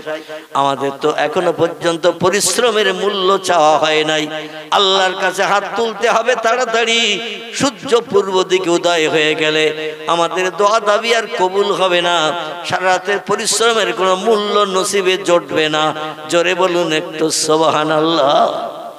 স্ত্রী বলছে, না মিয়া জাউজি, প্রাণের স্বামী, আপনি তো ওই তথ্যই পয়গম্বরের মুখ থেকে শুনে এসেছেন, আমার কাছে জানিয়েছেন। এই জন্যই তো আমরা স্বামী স্ত্রী কন্যা সন্তানকে, সালমা নামের মেয়েটাকে ঘুম পাড়িয়ে রেখে সারা রাত আল্লাহর সন্তুষ্টির জন্য দাঁড়িয়ে দাঁড়িয়ে যায় নামাজে নফল নামাজ আদায় করেছি আল্লাহর রেজামন্দের উদ্দেশ্যে। কিন্তু নামাজ পড়লাম, মজুরি খাটলাম, পরিশ্রম তো নেয়া, পরিশ্রমের মূল্য তো নেওয়া হয় নাই। ও আমার প্রাণের স্বামী, হাত তুলুন আপনি, আমি আপনার পাশে বসে বসে আল্লাহুম্মা আমিন, আল্লাহুম্মা আমিন করি। কারণ একজন দোয়া করলে আর 10 জন যদি থাকে ওই সঙ্গে তারাও হাত তুলে আমিন আমিন করে না, করে না? কি করে না, করে না? আমিন আমিন করে। আমিন শব্দটি আরবি ভাষা, এর বাংলা অর্থ হলো আল্লাহ যিনি দোয়া করছেন, যে কথা বলছেন, ওই কথায় আমিও একমত। আল্লাহ দোয়াটা কবুল করে নেন। স্ত্রী বললেন, প্রাণের স্বামী, আমরা সংসারে বড় অভাবী, নবীর গরিব সাহাবীদের ভিতরে আমরা একজন। আমাদের বিল্ডিং নাই, পাথরের গুহার ভিতরে আমরা বসবাস করি। কোথায়? পাথরের পাহাড়ের পাথরের গুহার ভিতরে আমরা বসবাস করি। এ প্রাণের স্বামী, নুন আনতে পান্তা ফুরোয়, পান্তা আনতে নুন ফুরোয়। কোনদিন মজুরি হয়, কোনদিন আপনার মজুরি হয় না। আমি পর্দা পুশিদা নারী উম্মে সালমা, সংসারের ঘর কন্যার কাজ করি, বাইরে কোনো পরিশ্রম করতে যাই না। এখন তো সরকার সুযোগ করে দিয়েছে, নারী পুরুষের মর্যাদা সমান সমান। ছেলেরা কাজ করতে যাবে আর মেয়েরা ছায়ায় থাকবে, ওটা সরকার আমরা পছন্দ করি না। ছেলেরা যেমন রাস্তায় স্লোগান দিতে যায়, জিন্দাবাদ অমুকের নামে তমুকের নামে দিতে যায়, তোমরাও মেয়েরা কেন বসে থাকবে? ছেলেদের যেমন সরকারি ফ্যাসিলিটি, মেয়েদেরও তেমন সরকারি ফ্যাসিলিটি, বরং মেয়েদের ফ্যাসিলিটি ছেলেদের থেকে এখন বেশি না কম? ছেলেদের থেকে মেয়েদের বেশি। মানুষের লক্ষ্মী ভান্ডার থেকে শুরু করি আরো কত কিছু আছে না, সবুজ সাথী, এটা ওটা, হ্যান স্যান, কত কিছু মেয়েদের জন্য সরকারি ফ্যাসিলিটি।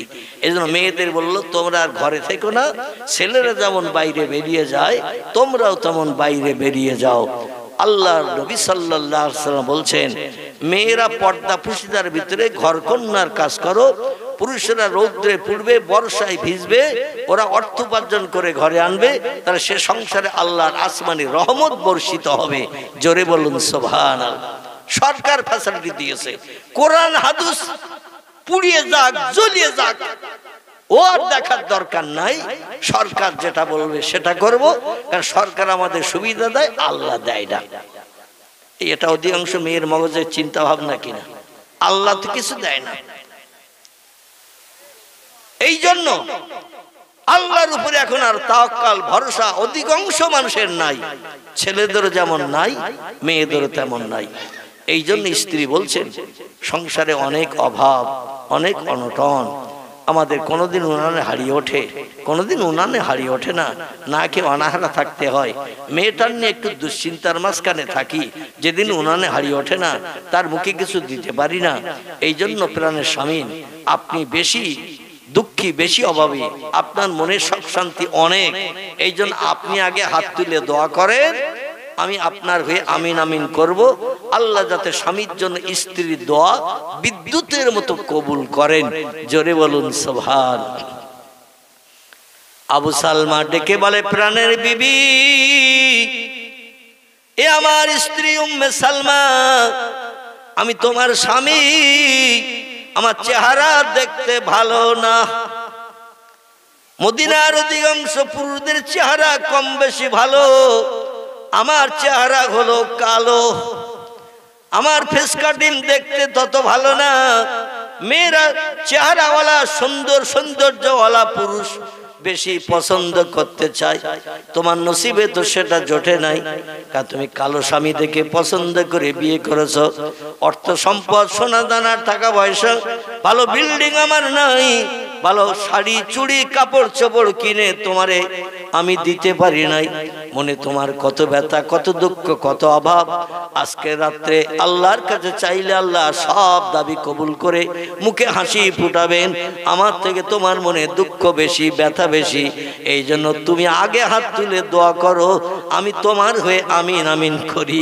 আল্লাহ যাতে স্ত্রীর দোয়া স্বামীর আমিন আমিনের কারণে যেন কবুল করে নেন।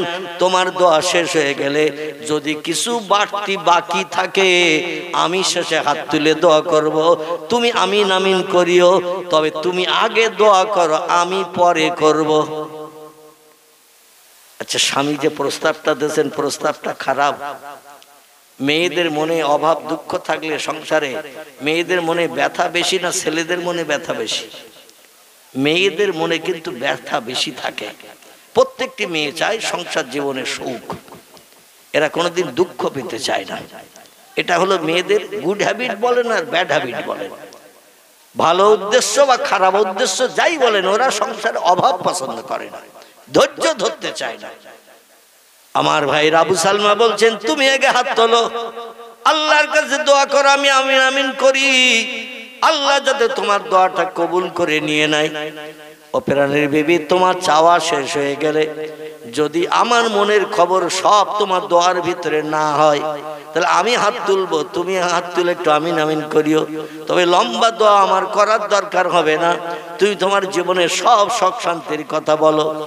স্ত্রী বলছেন আল্লাহ কোরআনে জানিয়ে দিয়েছেন আর রেজালু কাওয়ামুন আলান নিসা, ও দুনিয়ার মেয়েরা, স্বামীদেরকে তোমাদের হাকিম বানানো হয়েছে, হাকিমের উপরে যেন হুকুম জারি করবে না, হাকিমের কথার অমান্যতা যেন করবে না।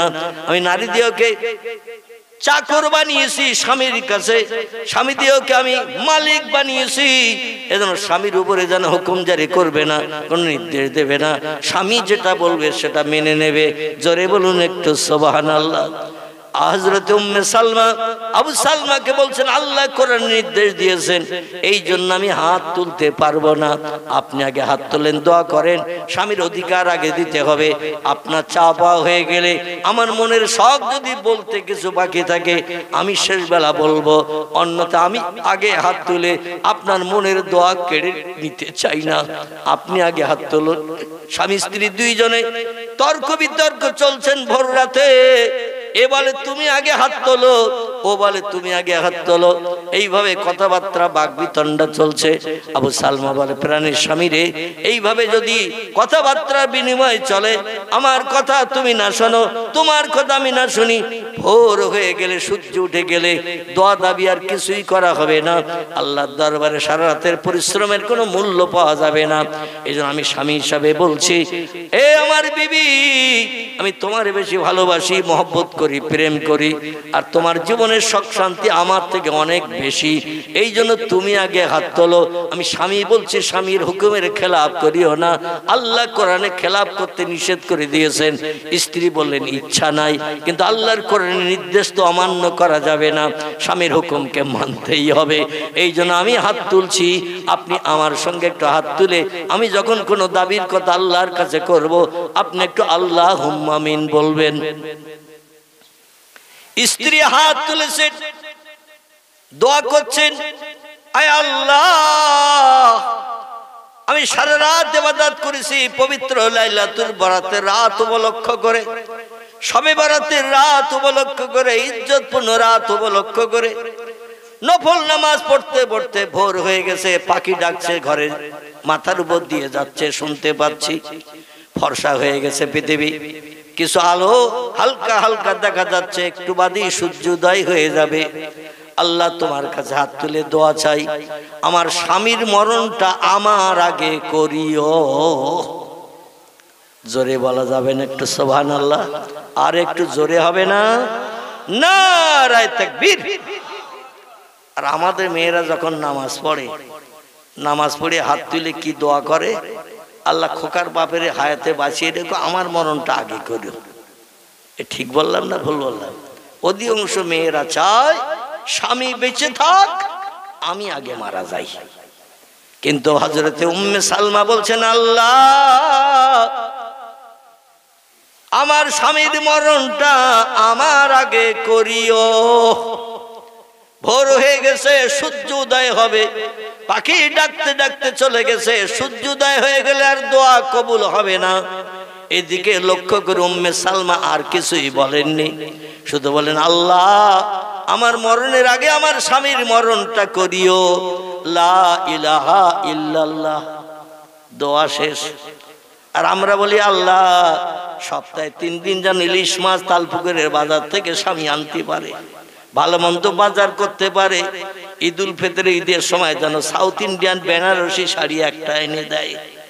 ও আল্লাহ নিত্য নতুন চুড়ি, এমন করে হিমানি, পাউডার, আলতা, স্নো, কসমেটিক, আই পালিশ, নাক পালিশ, চক্ষু পালিশ, হাজারো ধরনের কসমেটিক এনে আমার সাজিয়ে যেন সুন্দরী নায়িকা বানাই।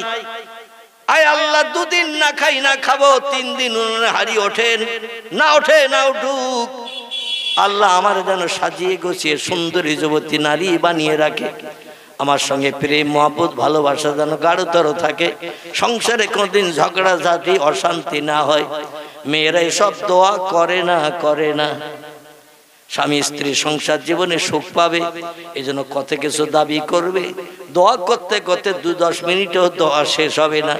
উম্মে সালমা শুধু বলেন, আল্লাহ আমার মরণের আগে আমার স্বামীর মরণটা করিও। আমার ইবাদত, আমার নামাজ, আমার তাসবিহ, আমার কোরআন তেলাওয়াত যদি আপনার দরবারে কবুল হয়, তার প্রতিদান যদি দিতে চান, আমার দোয়াটা কবুল করে নেন। লা ইলাহা ইল্লাল্লাহ বলি দোয়া শেষ করে দিয়েছেন। দিয়ে বললেন, স্বামী গো, বেশি সময় বাকি নাই, এই জন্য দোয়া লম্বা করি নাই। এবার আপনার চাওয়া পাওয়া কি আছে আমি জানি না। আপনার কথাগুলো যদি আমি বলে বসি, আপনার আর দোয়ার ভিতরে কথা উঠবে না। আপনার জবানের কণ্ঠের আওয়াজ আল্লাহ শুনুক, এই জন্য আমার দোয়া তাড়াতাড়ি শেষ করে দিলাম। এবার আপনার চাওয়া পাওয়া কি, লম্বা টাইম ধরে আপনি বলুন, আর আমি হাত তুলে আমিন আমিন করব। কারণ আমার দোয়ার সময় আপনি আল্লাহুম্মা আমিন আল্লাহুম্মা আমিন বলেছেন, আর আমি বলবো না তা তো হতে পারে না। হুন্না লিবাসুল লাকুম ওয়া আনতুম লিবাসুল লাহুন্না। আল্লাহ বলছেন, নারীর গায়ের পোশাক হলো পুরুষ, পুরুষের গায়ের পোশাক হলো নারী। একে অপরকে অর্ধাঙ্গী করে বানিয়েছি, অর্ধ করে বানিয়েছি। একটা নারী ছাড়া একটা পুরুষের জীবনের 1 পয়সা দাম নাই, আর একটা পুরুষ একটা নারীর জীবনের 1 পয়সা মূল্য নাই। অর্ধাংশ করে পাঠিয়েছি, হাফ করে পাঠিয়েছি। এই জন্য আপনার দোয়া হবে না, আমি ওটা চাই না। আপনি এবার দোয়া করুন। আমি হাত তুলে আমিন আমিন করি। হযরত আবু সালমা বলছেন, আল্লাহ এত কিছু চাওয়ার থাকতে আমার স্ত্রী হাত তুললো, আর আমিও বাধ্য হয়ে কথা দিয়েছিলাম তাই হাত তুলে আল্লাহুম্মা আমিন বলেছি। তবে কোন স্বামীর মরণের কথা যদি স্ত্রী বলে, স্বামী কোনোদিন আল্লাহুম্মা আমিন বলবে না। মানে আমার মরণ হোক, আল্লাহ কবুল করো, এটা কোনোদিন কোন স্বামী কি চাইবে? কথা বলেন, কোন স্বামী চাইবে না। দুনিয়ায় সবাই চায় বেঁচে থাকতে, মরণ কেউ চায় না। আর তার মরণের কথা বলছে, আর ও কি বলবে? আল্লাহ কবুল করো, আল্লাহ কবুল করে না, এটা কি বলবে নাকি? আবু সালমা বলে, আল্লাহ কি দোয়া আমি আর আপনার কাছে চাইবো? আমার মরণ যদি হয়ে যায়, তাহলে লম্বা দোয়া চাইয়ে তো কোনো লাভ নাই। আছে মরণ যদি হয়ে যায়, তাহলে লম্বা দোয়া চেয়ে সুখ শান্তির কথা জানিয়ে কোনো লাভ আছে? কোনো লাভ নাই। ও আল্লাহ, তবে ওয়াদা করেছিলাম ওর দোয়ার সময় আমিন আমিন বলবো। আবার ও ওয়াদা করেছে আমার দোয়ার সময় আল্লাহুম্মা আমিন বলবে। আল্লাহ স্বামীর দোয়া কবুল করো। এখনো হাত তুলবে কিনা জানি না, তবে আল্লাহ আমার মরণের দোয়া যখন করেছে, দুনিয়ার সুখ শান্তির চিন্তা ভাবনা দাবি করলে তো আল্লাহ দাবি কবুল হবে না। স্ত্রীর দোয়া যদি পবিত্র রাত্রে আপনি কবুল করেন, তাহলে আমি একটা দোয়া আপনার কাছে চাইছি, আমার যখন মরণ হয়ে যাবে, স্ত্রীর দোয়া কবুল করলে আমার মরণ অবশ্যই হবে। আর আমার মরণ যখন হয়ে যাবে, আল্লাহ আমার থেকে একটা ভালো স্বামী আমার স্ত্রীর কপালে জুটিয়ে দিও। একটু জোরে বলা যাবে না? আচ্ছা, এই পৃথিবীর কোন স্বামী স্ত্রীর আর একটা ভালো স্বামী জুটুক বলবে? বলবে না। কিন্তু স্বামী বলছেন, আল্লাহ স্ত্রীর দোয়া যদি কবুল হয় আপনার দরবারে, নবীজির কথা মোতাবেক এই পবিত্র রাত্রে আমার মরণ যদি হয়, মরণ হয়ে গেলে স্ত্রীর আবার নতুন বিয়ে করার সুযোগ পাবে। স্বামী বেঁচে থাকতে কোন স্ত্রী নতুন বিয়ে করতে পারবে? শরীয়তের বিধান নাই। তবে স্বামী মারা গেলে 4 মাস 10 দিন ওকে ধৈর্য ধরে থাকতে হবে। কদিন? 4 মাস 10 দিন। কোন স্বামী সংসারে স্ত্রীর সঙ্গে অশান্তি হলে স্ত্রীকে যদি তালাক দেয়, এই তালাক দেওয়া স্ত্রীকে 3 মাস 10 দিন পরে আবার বিয়ে দেওয়া যায়। কদিন পর?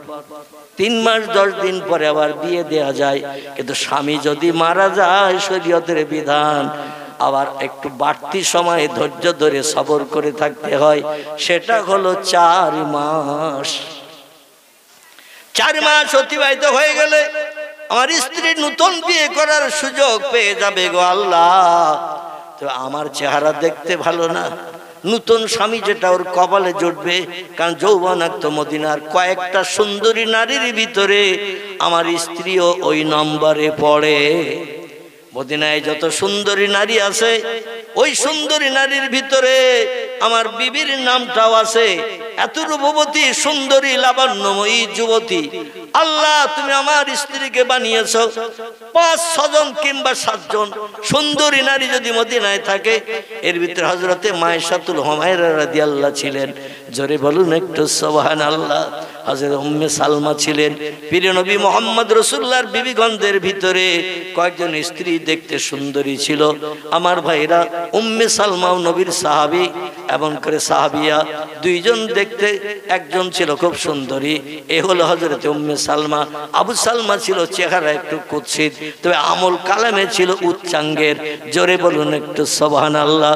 আল্লাহর কাছে হাত তুলে বলে, আল্লাহ আমার স্ত্রীর দোয়া কবুল হলে আমার মরণ হয়ে যাবে, আর আমার মরণের পর আমার বিবির নসিবে একটা ভালো স্বামী, উত্তম স্বামী, চেহারাবার সুন্দর দর্শনীয় স্বামী জুটিয়ে দিয়ে মনের দুঃখ, তাপ, ব্যথা, বেদনা, অভাবগুলো দূর করে দিয়ে তার কলিজা তুমি ঠান্ডা করিও।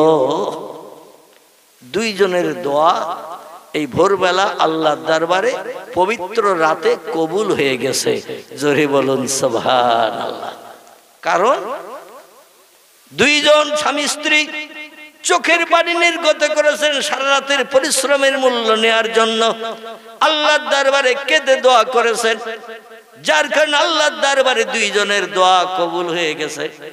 স্বামী স্ত্রী দুইজন এবার এক জায়গায় দোয়া শেষে বলছেন, বিবি রে, স্ত্রী প্রথমে বলছেন, প্রাণের স্বামী, আপনার এত কিছু চাওয়ার থাকতে আপনি আমার জন্য নতুন স্বামীর দোয়া কেন করলেন? আমি তো নতুন স্বামী চাই না। আবু সালমা বলছে, বিবি রে, তোমার হাজার ধরনের চাহিদা ছিল, মেয়েদের চাহিদার শেষ থাকে না। এত কিছু তোমার জীবনে চাওয়ার ছিল, কিচ্ছু না চেয়ে তুমি আমার মরণের কথা কেন বললে? আমার মরণের কথাটা বাদ দিয়ে কি কোনো কিছু চাওয়া যেত না? উম্মে সালমা বলছেন, প্রাণের স্বামী, কিছু চাওয়া যাইতো, কিন্তু আপনি আমার একটা নতুন স্বামীর কথা কেন বললেন? দুইজনের ভিতরে মতদ্বন্দ্ব শুরু হয়ে গেল। উম্মে সালমা বলে, প্রাণের স্বামী, আপনার মরণের কথা আমি কেন বলেছি সেটা কি আপনি শুনবেন? স্বামী বলছেন, না মিয়া জাওজাতি, প্রাণের বিবি রে, দুনিয়ায় এত কিছু মেয়েদের চাওয়া থাকতে আমার মরণের কথা কেন এই দোয়ায় তুমি পবিত্র রাতে বললে? একটু তথ্য দাও, শুনে খুশি হই। স্ত্রী বলছেন, প্রাণের স্বামী, পয়গম্বর মুহাম্মদ রাসূলুল্লাহ জানিয়েছেন যে স্ত্রীরা স্বামীর মরণের সময় সেবা যত্ন করবে, দেখভাল করবে, পেশাব পায়খানা পরিষ্কার করবে, গালে তুলে খাওয়াবে, যত্ন খাতির করবে, হাসরের মাঠে ওই স্ত্রী স্বামীর সঙ্গে জান্নাত হালাল বানাবে। যে স্ত্রী স্বামীর মরণের সময় দেখভাল করবে, সব থেকে কঠিন বিপদের সময় হলো মরণের সময়। মরণের কষ্ট, মরণের জাকান্দানি, অসুস্থ অবস্থায় ঘর পিড়ো হয়ে যায়, বয়স প্রাপ্ত হয়ে যায়, বয়স্ক হয়ে যায়, চলতে পারে না, উঠতে পারে না, ফিরতে পারে না, বিছান কাতায় পায়খানা পর্যন্ত করে বসে। এই সময়ের সেবা যে মেয়েটি স্বামীর করবে, সেই হলো প্রকৃত স্বামী ভক্ত, সেই হলো প্রকৃত স্বামী ভক্তা। আর ওই মেয়েটি মরণের দিন পর্যন্ত স্বামীর সেবা করে, বাপের বাড়ি না যে, বোনের বাড়িতে যে না যে, মাঝে মাঝে ভিক্ষুকদের কাছ থেকে খবর নেয়, আমাদের সে খোকার বাপ বেশি আছে না মরে গেছে, একটু খবর দাও, ওর জ্বালা যন্ত্রণা সহ্য করতে পারি না, পচা গুয়ের গন্ধার সহ্য করতে পারি না, পেশাব পায়খানা বিকট দুর্গন্ধ, প্রতিদিন পরিষ্কার করতে হয়, ধুতে হয়, জ্বালায় জ্বলে জ্বলে মরছি, এত লোকের মরণ হয়, খোকার বাপের আল্লাহ চেনে না। এখানকার মেয়েরা অবশ্য বলে টলে না, কিছু মেয়েরা বলে, এত লোকের মরণ হয় খবর শুনি, খোকার বাপের আল্লাহ চেনে না, ওর কবে মরণ হবে? তাই জ্বালা যন্ত্রণা সহ্য করতে না পেরে বাপের বাড়ি এসে রয়েছি, মরে গেলে আবার বাড়ি যাব। আমার ভাইরা, এটা হলো দুনিয়ার মেয়েদের চিন্তা ভাবনা, মনস্কামনা। স্ত্রী বলছেন, প্রাণের স্বামী, আমি যদি আপনার আগে মারা যাই আর আপনি দুনিয়ার সংসার যাপনে, এই পৃথিবীতে তো আপনার বেঁচে থাকতে হবে। পুরুষেরা সংসার যাপনে একা সব কাজ করতে পারে না। রান্না বান্নার কাজ, জামা কাপড় পরিষ্কারের কাজ, ঘর বাড়ি গোছানো কাজ, এইভাবে সংসারের সব কাজ মেয়েদের করতে হয়। রান্না বান্না করে স্বামীকে পরিবেশন করতে হয়, ওটা ছেলেরা খুব বেশি পারে না। আর আমি যদি আগে মারা যাই, সংসারের প্রয়োজনে আপনার নতুন বিয়ে আপনার করে নেবেন। নতুন বিয়ে যেই করবেন, ওই নতুন স্ত্রী সংসারে আসবে। আর জীবনের শেষ বেলা ওই নতুন স্ত্রী যদি আপনার 2-1 মাস সেবা যত্ন করে, হাসরের মাঠে ওই স্ত্রীটা আপনাকে নিয়ে জান্নাতে চলে যাবে। আমরা কেউ জান্নাতে স্বামীর ধারে পাশে ঘিসতে পারবো না। আর শেষ সেবা যে মেয়েটি করবে, সেই হলো প্রকৃত সেবাকারিণী। আল্লাহ তাকে স্বামীর সঙ্গে জান্নাত হালাল বানাবেন। আমি চাই না সারা জীবন আপনার সঙ্গে সংসার করেছে, অভাব অনটন দুঃখ দুর্দশা বাস্তব জীবনের উদ্যান করেছে, না খেয়ে থেকেছি, সেবা যত্ন আপনার করেছি, আর আপনি আল্লাহর জান্নাতে যাবেন নবীর সাহাবী হয়ে। আর আমি ফাল করে তাকিয়ে তাকিয়ে দেখব, আপনার সঙ্গী হয়ে যেতে পারবো না জান্নাতে। অন্য একটা নারী, অচেনা নারী আপনার হাত ধরে আনন্দ করতে করতে জান্নাতে যাবে। ও জ্বালা সেদিন হাসরের মাঠে সহ্য করতে পারবো না। এই জন্য আল্লাহর কাছে দোয়া করেছি, আল্লাহ আমার মরণের আগে আমার স্বামীর মরণটা করিও। আপনার যদি মরণ হয়ে যায়, যতদিন আল্লাহ আমার হায়াতে বাঁচিয়ে রাখবেন, আমি আর দ্বিতীয় বিয়ে করব না। জোরে বলুন একটু সুবহানাল্লাহ। বর্তমান যুগে স্বামী মারা গেলে শতকরা কত পার্সেন্ট মেয়েরা ধৈর্য ধরে স্বামীর ঘরে থাকে? কত পার্সেন্ট? আমার মনে হয় 2%-এর বেশি বললে বোধহয় ভুল হবে। স্বামী মারা গেছে, মেয়েরা দেখবেন আবার নতুন করে হাত বাড়ানোর চিন্তা ভাবনা করে না। কতদিন ধৈর্য ধরে সহ্য করে এই সংসারে কাল কাটাবো। মেয়েরা সুখ চায়, দুঃখ চায় না।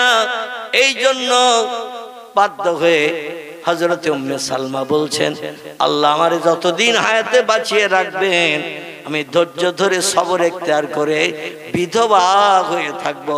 হাসরের মাঠে আপনার হাত ধরে জান্নাতে যাব। তাই দুনিয়ার জিন্দেগিতে লম্বা দিন আপনার পিছনে কাটিয়েছে, আর জান্নাতে যে অন্য স্বামী নিয়ে থাকবো ওটা পছন্দ করি না। এই জন্য আমি জীবনে বিয়ে আর করবো না, বিধবার খাতায় নাম লিখে মরণের দিন পর্যন্ত থাকবো। জোরে বলুন একটু সুবহানাল্লাহ। উম্মে সালমা বলেন, প্রাণের স্বামী, এই জন্য আপনার মরণের দোয়া করেছি।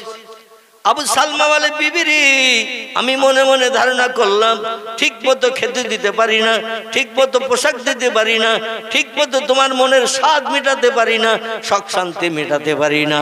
এই জন্য তুমি আমার মরণের কথা বলেছো। আমি মারা গেলে দ্বিতীয় বিয়ে করে অন্য ভালো ধনিক স্বামী পেয়ে জীবন সব দুঃখ ব্যথা অভাব নিবারণ করে জীবনের শখ শান্তি মিটাবে। এই জন্য আমি দোয়া করেছি, আল্লাহ আমার মরণ যখন হয়ে যাবে, আমার স্ত্রী বিধবা হবে, আমার থেকে একটা ভালো স্বামী, ধনী স্বামী, চেহারাবান সুন্দর স্বামী আমার স্ত্রীর কবলে জুটিয়ে দিও। জোরে বলুন একটু সুবহানাল্লাহ। স্ত্রীও ভুল বুঝেছে, স্বামীও ভুল বুঝেছে, ভুল বুঝে দুইজন দুই রকম দোয়া করেছে। আল্লাহর দরবারে দোয়া কবুল হয়ে গেছে। স্বামীর দোয়াও কবুল, স্ত্রীর দোয়াও কবুল। আল্লাহ পাক দোয়া কবুল করলে সেটা বাস্তব জীবনে বান্দা বান্দীদের জন্য রূপায়ণ করেন না। দোয়া যদি কবুল হয়, অবশ্যই আল্লাহর দরবারে দোয়া কবুল হয়ে গেলে তাদের জীবনের সুখ শান্তি আল্লাহ দুনিয়ায় থাকতে মিটান না, অবশ্যই মিটিয়ে দেন। যুদ্ধের দামামা বেজে গেল, সম্ভবত খন্দকের যুদ্ধ। এই যুদ্ধের দামামা বেজে গেল। সাহাবায়ে কেরামগণ বিবি বাচ্চা ঘরে রেখে যুদ্ধের ময়দানে চলে গেছেন নবীর মুখে হাসি ফোটানোর জন্য। মক্কার কাফেরদের সঙ্গে যুদ্ধ হবে। এই যুদ্ধের ময়দানে যে যুদ্ধ করতে যে আবু সালমার প্রাণ নাশ হয়ে গেছে। জোরে বলুন ইন্না লিল্লাহি ওয়া ইন্না ইলাইহি রাজিউন। আল্লাহ পাক বললেন, ও বান্দা বান্দি, স্ত্রী দোয়া করেছে স্বামীর মরণের দোয়া, আমি আল্লাহ সেটা কবুল করেছি। তবে সেই দোয়াটা কবুল করার কারণে সাধারণ মরণ কি আমি আবু সালমার দেব, এটা তো হতে পারে না। পৃথিবীতে সবথেকে উত্তম মরণ যেটি, এই মরণের নাম হলো শহীদি মরণ। কি মরণ? শহীদি মরণ। যে মরণ বরণ করে কবরে গেলে আল্লাহ পাক কবরে কোনো আযাব দেন না, কোনো বিপদের মাঝখানে রাখেন না, কবরে জান্নাতে নাজনেমাত দান করেন কিয়ামত পর্যন্ত। আবার কবর থেকে যেদিন উঠে হাসরে যাবে, সেদিন আল্লাহ পাক জান্নাত হালাল বানানোর জন্য হিসাব নিকাশের আগে, হিসাব নিকাশ না হওয়া পর্যন্ত কোনো ব্যক্তি জান্নাতে যেতে পারবে না। কিন্তু পাঁচটা দলের মানুষ, এরা হিসাব নিকাশ বিহীন আগে জান্নাতে ঢুকে যাবে। এই পাঁচটি দলের ভিতরে একটি দলের নাম হলো শহীদান। কি নাম বললাম? সর্বপ্রথম জান্নাতে ঢুকবে যারা, এরা হলো শহীদান ব্যক্তি। ইসলামের জন্য, কলেমার জন্য, মসজিদের জন্য, মাদ্রাসার জন্য, দিন রক্ষার জন্য যুদ্ধের মাঠে শত্রুদের তরবারিতে জীবন উৎসর্গ করে দি। বিবিরা বিধবা বানিয়েছে, সন্তানদের এতিম করে দুনিয়ার মোহমায়া ছেড়ে কবরে চলে গেছে। আল্লাহ এদের ডাক দিয়ে বলেন, ও ফেরেশতারা, ওই যে রক্ত মাখা জামা কাপড় পরা, ওরা কারা? হাসরের মাঠে সব ব্যক্তি উলঙ্গ হয়ে দাঁড়িয়ে রয়েছে কবর থেকে হাসরে এসে। মেয়েদের গায়েও কাপড় নাই, পুরুষের গায়েও কাপড় নাই, সব ব্যক্তি উলঙ্গ। কার গুপ্তাঙ্গ ঢাকার মতো কাপড় নাই, পোশাক নাই, কিন্তু রক্ত মাখা কাপড় অবস্থায় কারা হাসরের মাঠে ঘুরে বেড়াচ্ছে। ফেরেশতারা ডেকে বলবেন, আল্লাহ, রক্তমাখা কাপড় অবস্থায় কবর থেকে উঠে হাসরের মাঠে যারা ঘুরে বেড়াচ্ছেন, এরা হলো আপনার মহব্বতের বান্দা শহীদান। যারা বিবিরে বিধবা বানিয়েছে, সন্তান এতিম করে দুনিয়ার সংসার জীবনে সুখকে লাথি মেরে আপনার মুখে হাসি ফোটানোর জন্য, ধর্মকে কিয়ামত পর্যন্ত পৃথিবীতে চালু রাখার জন্য অকাল মৃত্যু বরণ করেছে যারা, এরাই হলো রক্তমাখা কাপড় পরাওয়ালা। আল্লাহ বলবেন, আমি বিচার শুরু করার আগে ওদের প্রথম জান্নাত হালাল বানিয়ে দিলাম। একটাও রক্তমাখা জামা কাপড় পরা লোক হাসরে থাকতে বিচার শুরু করব না।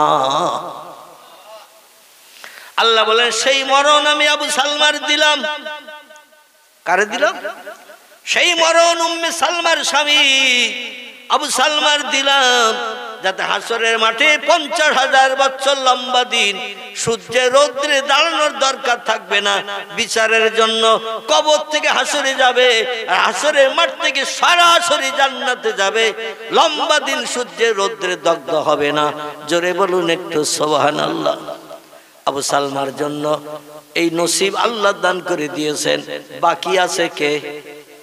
হযরত উম্মে সালমা, ইনি বাকি, দুনিয়ায় বেঁচে আছে। আবু সালমা দোয়া করেছে, আল্লাহ, আমার মরণ যখন স্ত্রীর দোয়ায় আপনি যদি কবুল করে থাকেন, আমার স্ত্রী মরণের আগে আমার মরণটা তো হবে। আমার মরণ হয়ে গেলে ইদ্যত পরিপূর্ণ খাওয়ার পর 4 মাস 10 দিন পেরিয়ে যাওয়ার পরে আমার স্ত্রীকে একটা নতুন উত্তম স্বামী, ভালো চেহারাবান স্বামী, ভালো ধনিক শ্রেণীর ব্যক্তি আমার স্ত্রীর কপালে জুটিয়ে দিয়ে ভবিষ্যৎ জীবনটা সুখের বানিয়ে দিও। জোরে বলুন একটু সুবহানাল্লাহ। যুদ্ধের মাঠ থেকে খবর এসেছে আবু সালমা দুনিয়ায় নাই, শত্রুদের তরবারিতে শহীদ হয়ে গেছে। আর অন্যান্য সাহাবীদের মরণের খবর আসছে। স্ত্রীরা কম বেশি হাউতাস করছেন, ছেলেরা আব্বা আব্বা করে কাঁদে। আস্তে আস্তে 2 দিন 10 দিন পরে মনের দুঃখ নিবারণ হয়। আমাদের মেয়েদের দেখবেন, স্বামী মারা গেলে একটু মায়া কান্না কাঁদে, দৃষ্টিকটু দেখায়, তাই একটু মায়া কান্না কাঁদে, মাথার চুল ছেঁড়ারও পরিকল্পনা করে, হাউতাস করে, বুক চাপড়ায়। 3 দিনের দিন যদি বোন আসে, খালাতো বোন আসে, মামাতো বোন আসে, ওদের সঙ্গে এমন গল্প চলবে 32 খান দাঁত সব বেরিয়ে যায়। কখানা? 32টা দাঁত, এমন হাসি, লম্বা হাসি, চওড়া হাসি হাসছে স্বামীর মরণের 3 দিন পর কলমা খানি হবে, ঠিক কি না? কলমা খানি হবে, খানা শাদীর অনুষ্ঠান হবে 4 দিনের দিন। এখন আত্মীয় স্বজন আমন্ত্রিত, মনের বান্ধবী এসেছে, তার সঙ্গে এমন মনের গল্প চলছে, স্বামী মারা গেছে 100 দানা পরিমাণ খেয়াল নাই, হাসি আর হাসি, আনন্দ আর আনন্দ, ফুর্তি আর ফুর্তি চলছে। এখানকার মেয়েরা অন্তত মরণের দিন পর্যন্ত স্বামীর চিন্তায় কাঁদে, ঠিক না ভুল? কথা বলেন না তো, ঠিক? মরণের দিন পর্যন্ত কাঁদে। আল্লাহু আকবার। খুব যদি বেশি হয় 1 সপ্তাহ, তারপরে আর খোকার বাপের কথা মনেও থাকে না বা আসবে না। এইরকম উম্মে সালমার কাছে খবর চলে এসেছে, আপনার স্বামী দুনিয়ায় নাই, যুদ্ধের মাঠে শত্রুদের তরবারিতে শহীদ হয়ে গেছে। উম্মে সালমা আছাড় খেয়ে পড়েছে, আহারে ও আল্লাহ, স্বামী মরার পরে এমন ব্যথা, এমন দুঃখ, এমন আঘাত আমার হৃদয়ে আমি পাবো, তুষের আগুন এমন করে আমার হৃদয়ে জ্বলবে, এক মুহূর্ত আমার স্বামীর না দেখলে তো আমি থাকতে পারছি না। আমি আকাঙ্ক্ষায় ছিলাম যুদ্ধের মাঠ থেকে স্বামী কখন ঘরে ফিরবে, আমারে সালাম দেবে, সালামের প্রতি উত্তর দেব। স্বামীর চাঁদ মুখ দেখতে যদিও কুৎসিত খারাপ, আমার কাছে বেহেশতের হুর সুন্দরীদের থেকে আমার স্বামীর চেহারা আমার কাছে ভালো, কারণ তার আচার ব্যবহার, আখলাক, কাজকর্ম, কথাবার্তা আমার কাছে খুব প্রিয়। কোনোদিন মতদ্বন্দ্ব হয়নি, ঝামেলা ঝঞ্ঝাট হয়নি, কথা কাটাকাটি হয়নি। আল্লাহ, সেই স্বামী ছাড়া তো আর বাঁচতে পারছি না, কিন্তু দোয়া করেছি আমার মরণের আগে আমার স্বামীর মরণ করিও। আল্লাহ, তুমি তো দোয়া কবুল করেছো। এখন আমি তো থাকতে পারছি না, বাঁচতে পারছি না, কন্যা সন্তানের কথাও, সালমার কথাও আমার খেয়াল নাই। আমার ভাইরা এমন পাগলিনী হয়ে গেছে উম্মে সালমা, মদিনার রাস্তাঘাটে ঘুরে ঘুরে বেড়াচ্ছেন। আর মাঝে মাঝে পাগলেরা যেমন কথাবার্তা বলে, নিজে নিজে কথা বলে, কে শুনলো না শুনলো পাগলেরা যেমন দেখে না, উম্মে সালমা মাঝে মাঝে বলছে, ইয়া জাওজি আবু সালমা আইনা তাযহাব, কোথায় গেছো তুমি প্রাণের স্বামী, একটু পরিচয় দাও, সেখানে যে তোমার চেহারা দেখে কলিজার তুষের আগুন নিবারণ করি। জোরে বলুন একটু সুবহানাল্লাহ। পূর্ণ পাগল মার্কা হয়ে গেছেন স্ত্রী, স্বামীর মরণের কারণে রাস্তাঘাটে পথে পাগলের মতো বেড়াচ্ছে। মেয়েদের চরিত্র হলো পর্দা পুশিদায় থাকা, কিন্তু পাগল মার্কা হওয়ার কারণে রাস্তায় বেরিয়ে পড়েছে। রাস্তায় গাছতলায় ঘুমায়, যখন ঘুম লাগে ঘুমায়, রাস্তায় গাছতলায় ঘুম থেকে উঠে মদিনার রাস্তায় ঘুরে ঘুরে বেড়ায়। আর মাঝে মাঝে আওয়াজ দেয়, ইয়া জাওজি আবু সালমা আইনা তাযহাব, কোথায় চলে গেছেন, কোথায় গেছেন, পরিচয় দিন, সেখানে যে আপনার চেহারা দেখে কলিজার তুষের আগুন নিবারণ করি। জোরে বলুন একটু সুবহানাল্লাহ। মদিনা শরীফে ইহুদিরা বসবাস করত, খ্রিস্টানরা বসবাস করত, বেঈমান কাফেররা বসবাস করত। ওরা এই উম্মে সালমার দৃশ্য দেখে রাস্তাঘাটে পথে স্বামীর নামের আওয়াজ তুলে তুলে চিল্লায়, ও মদিনার পথের লোকজন, আমার স্বামী কোথায় আছে একটু বলতে পারো, আমার স্বামীর সঙ্গে সাক্ষাৎ করে জীবনের দুঃখ নিবারণ করি। মদিনার ইহুদিরা, খ্রিস্টানেরা, কাফেরেরা উম্মে সালমার এই পরিবেশ অবস্থা দেখে আল্লাহর নবীর নামে বদনাম দিতে শুরু করে দিল। মোহাম্মদ কেমন একজন নিকৃষ্ট মানুষ, খারাপ মানুষ, মোহাম্মদ নিজে সুস্থ হয়ে বেঁচে আছে, আর একজন গরিব দুঃখী নারীকে বিধবা নিয়ে তার হৃদয়ে তুষের আগুন জ্বালিয়েছে। পাগল মার্কা হয়ে গেছে, রাস্তাঘাটে পথে ঘুরে বেড়ায়, খায় না, যখন ঘুম আসে ঘুমায়, সেখানেই ঘুম থেকে ঠেলে ওঠে আর চিল্লি চিল্লি আবু সালমা বলে বলে ডাকে। মুহাম্মদ কত নিষ্ঠুর, কত খারাপ মানুষ। দেখো মদিনার একটা পুরুষকে যুদ্ধের মাঠে নিয়ে যে শহীদ বরণ করিয়ে, যুদ্ধে প্রাণ নাশ করিয়ে তার স্ত্রীকে কি বিপদে ফেলে দিয়েছে। মানুষের মুখে মুখে কথা হতে হতে আল্লাহ নবীর কানে কথাটা পৌঁছে গেছে। জোরে বলুন একটু সুবহানাল্লাহ।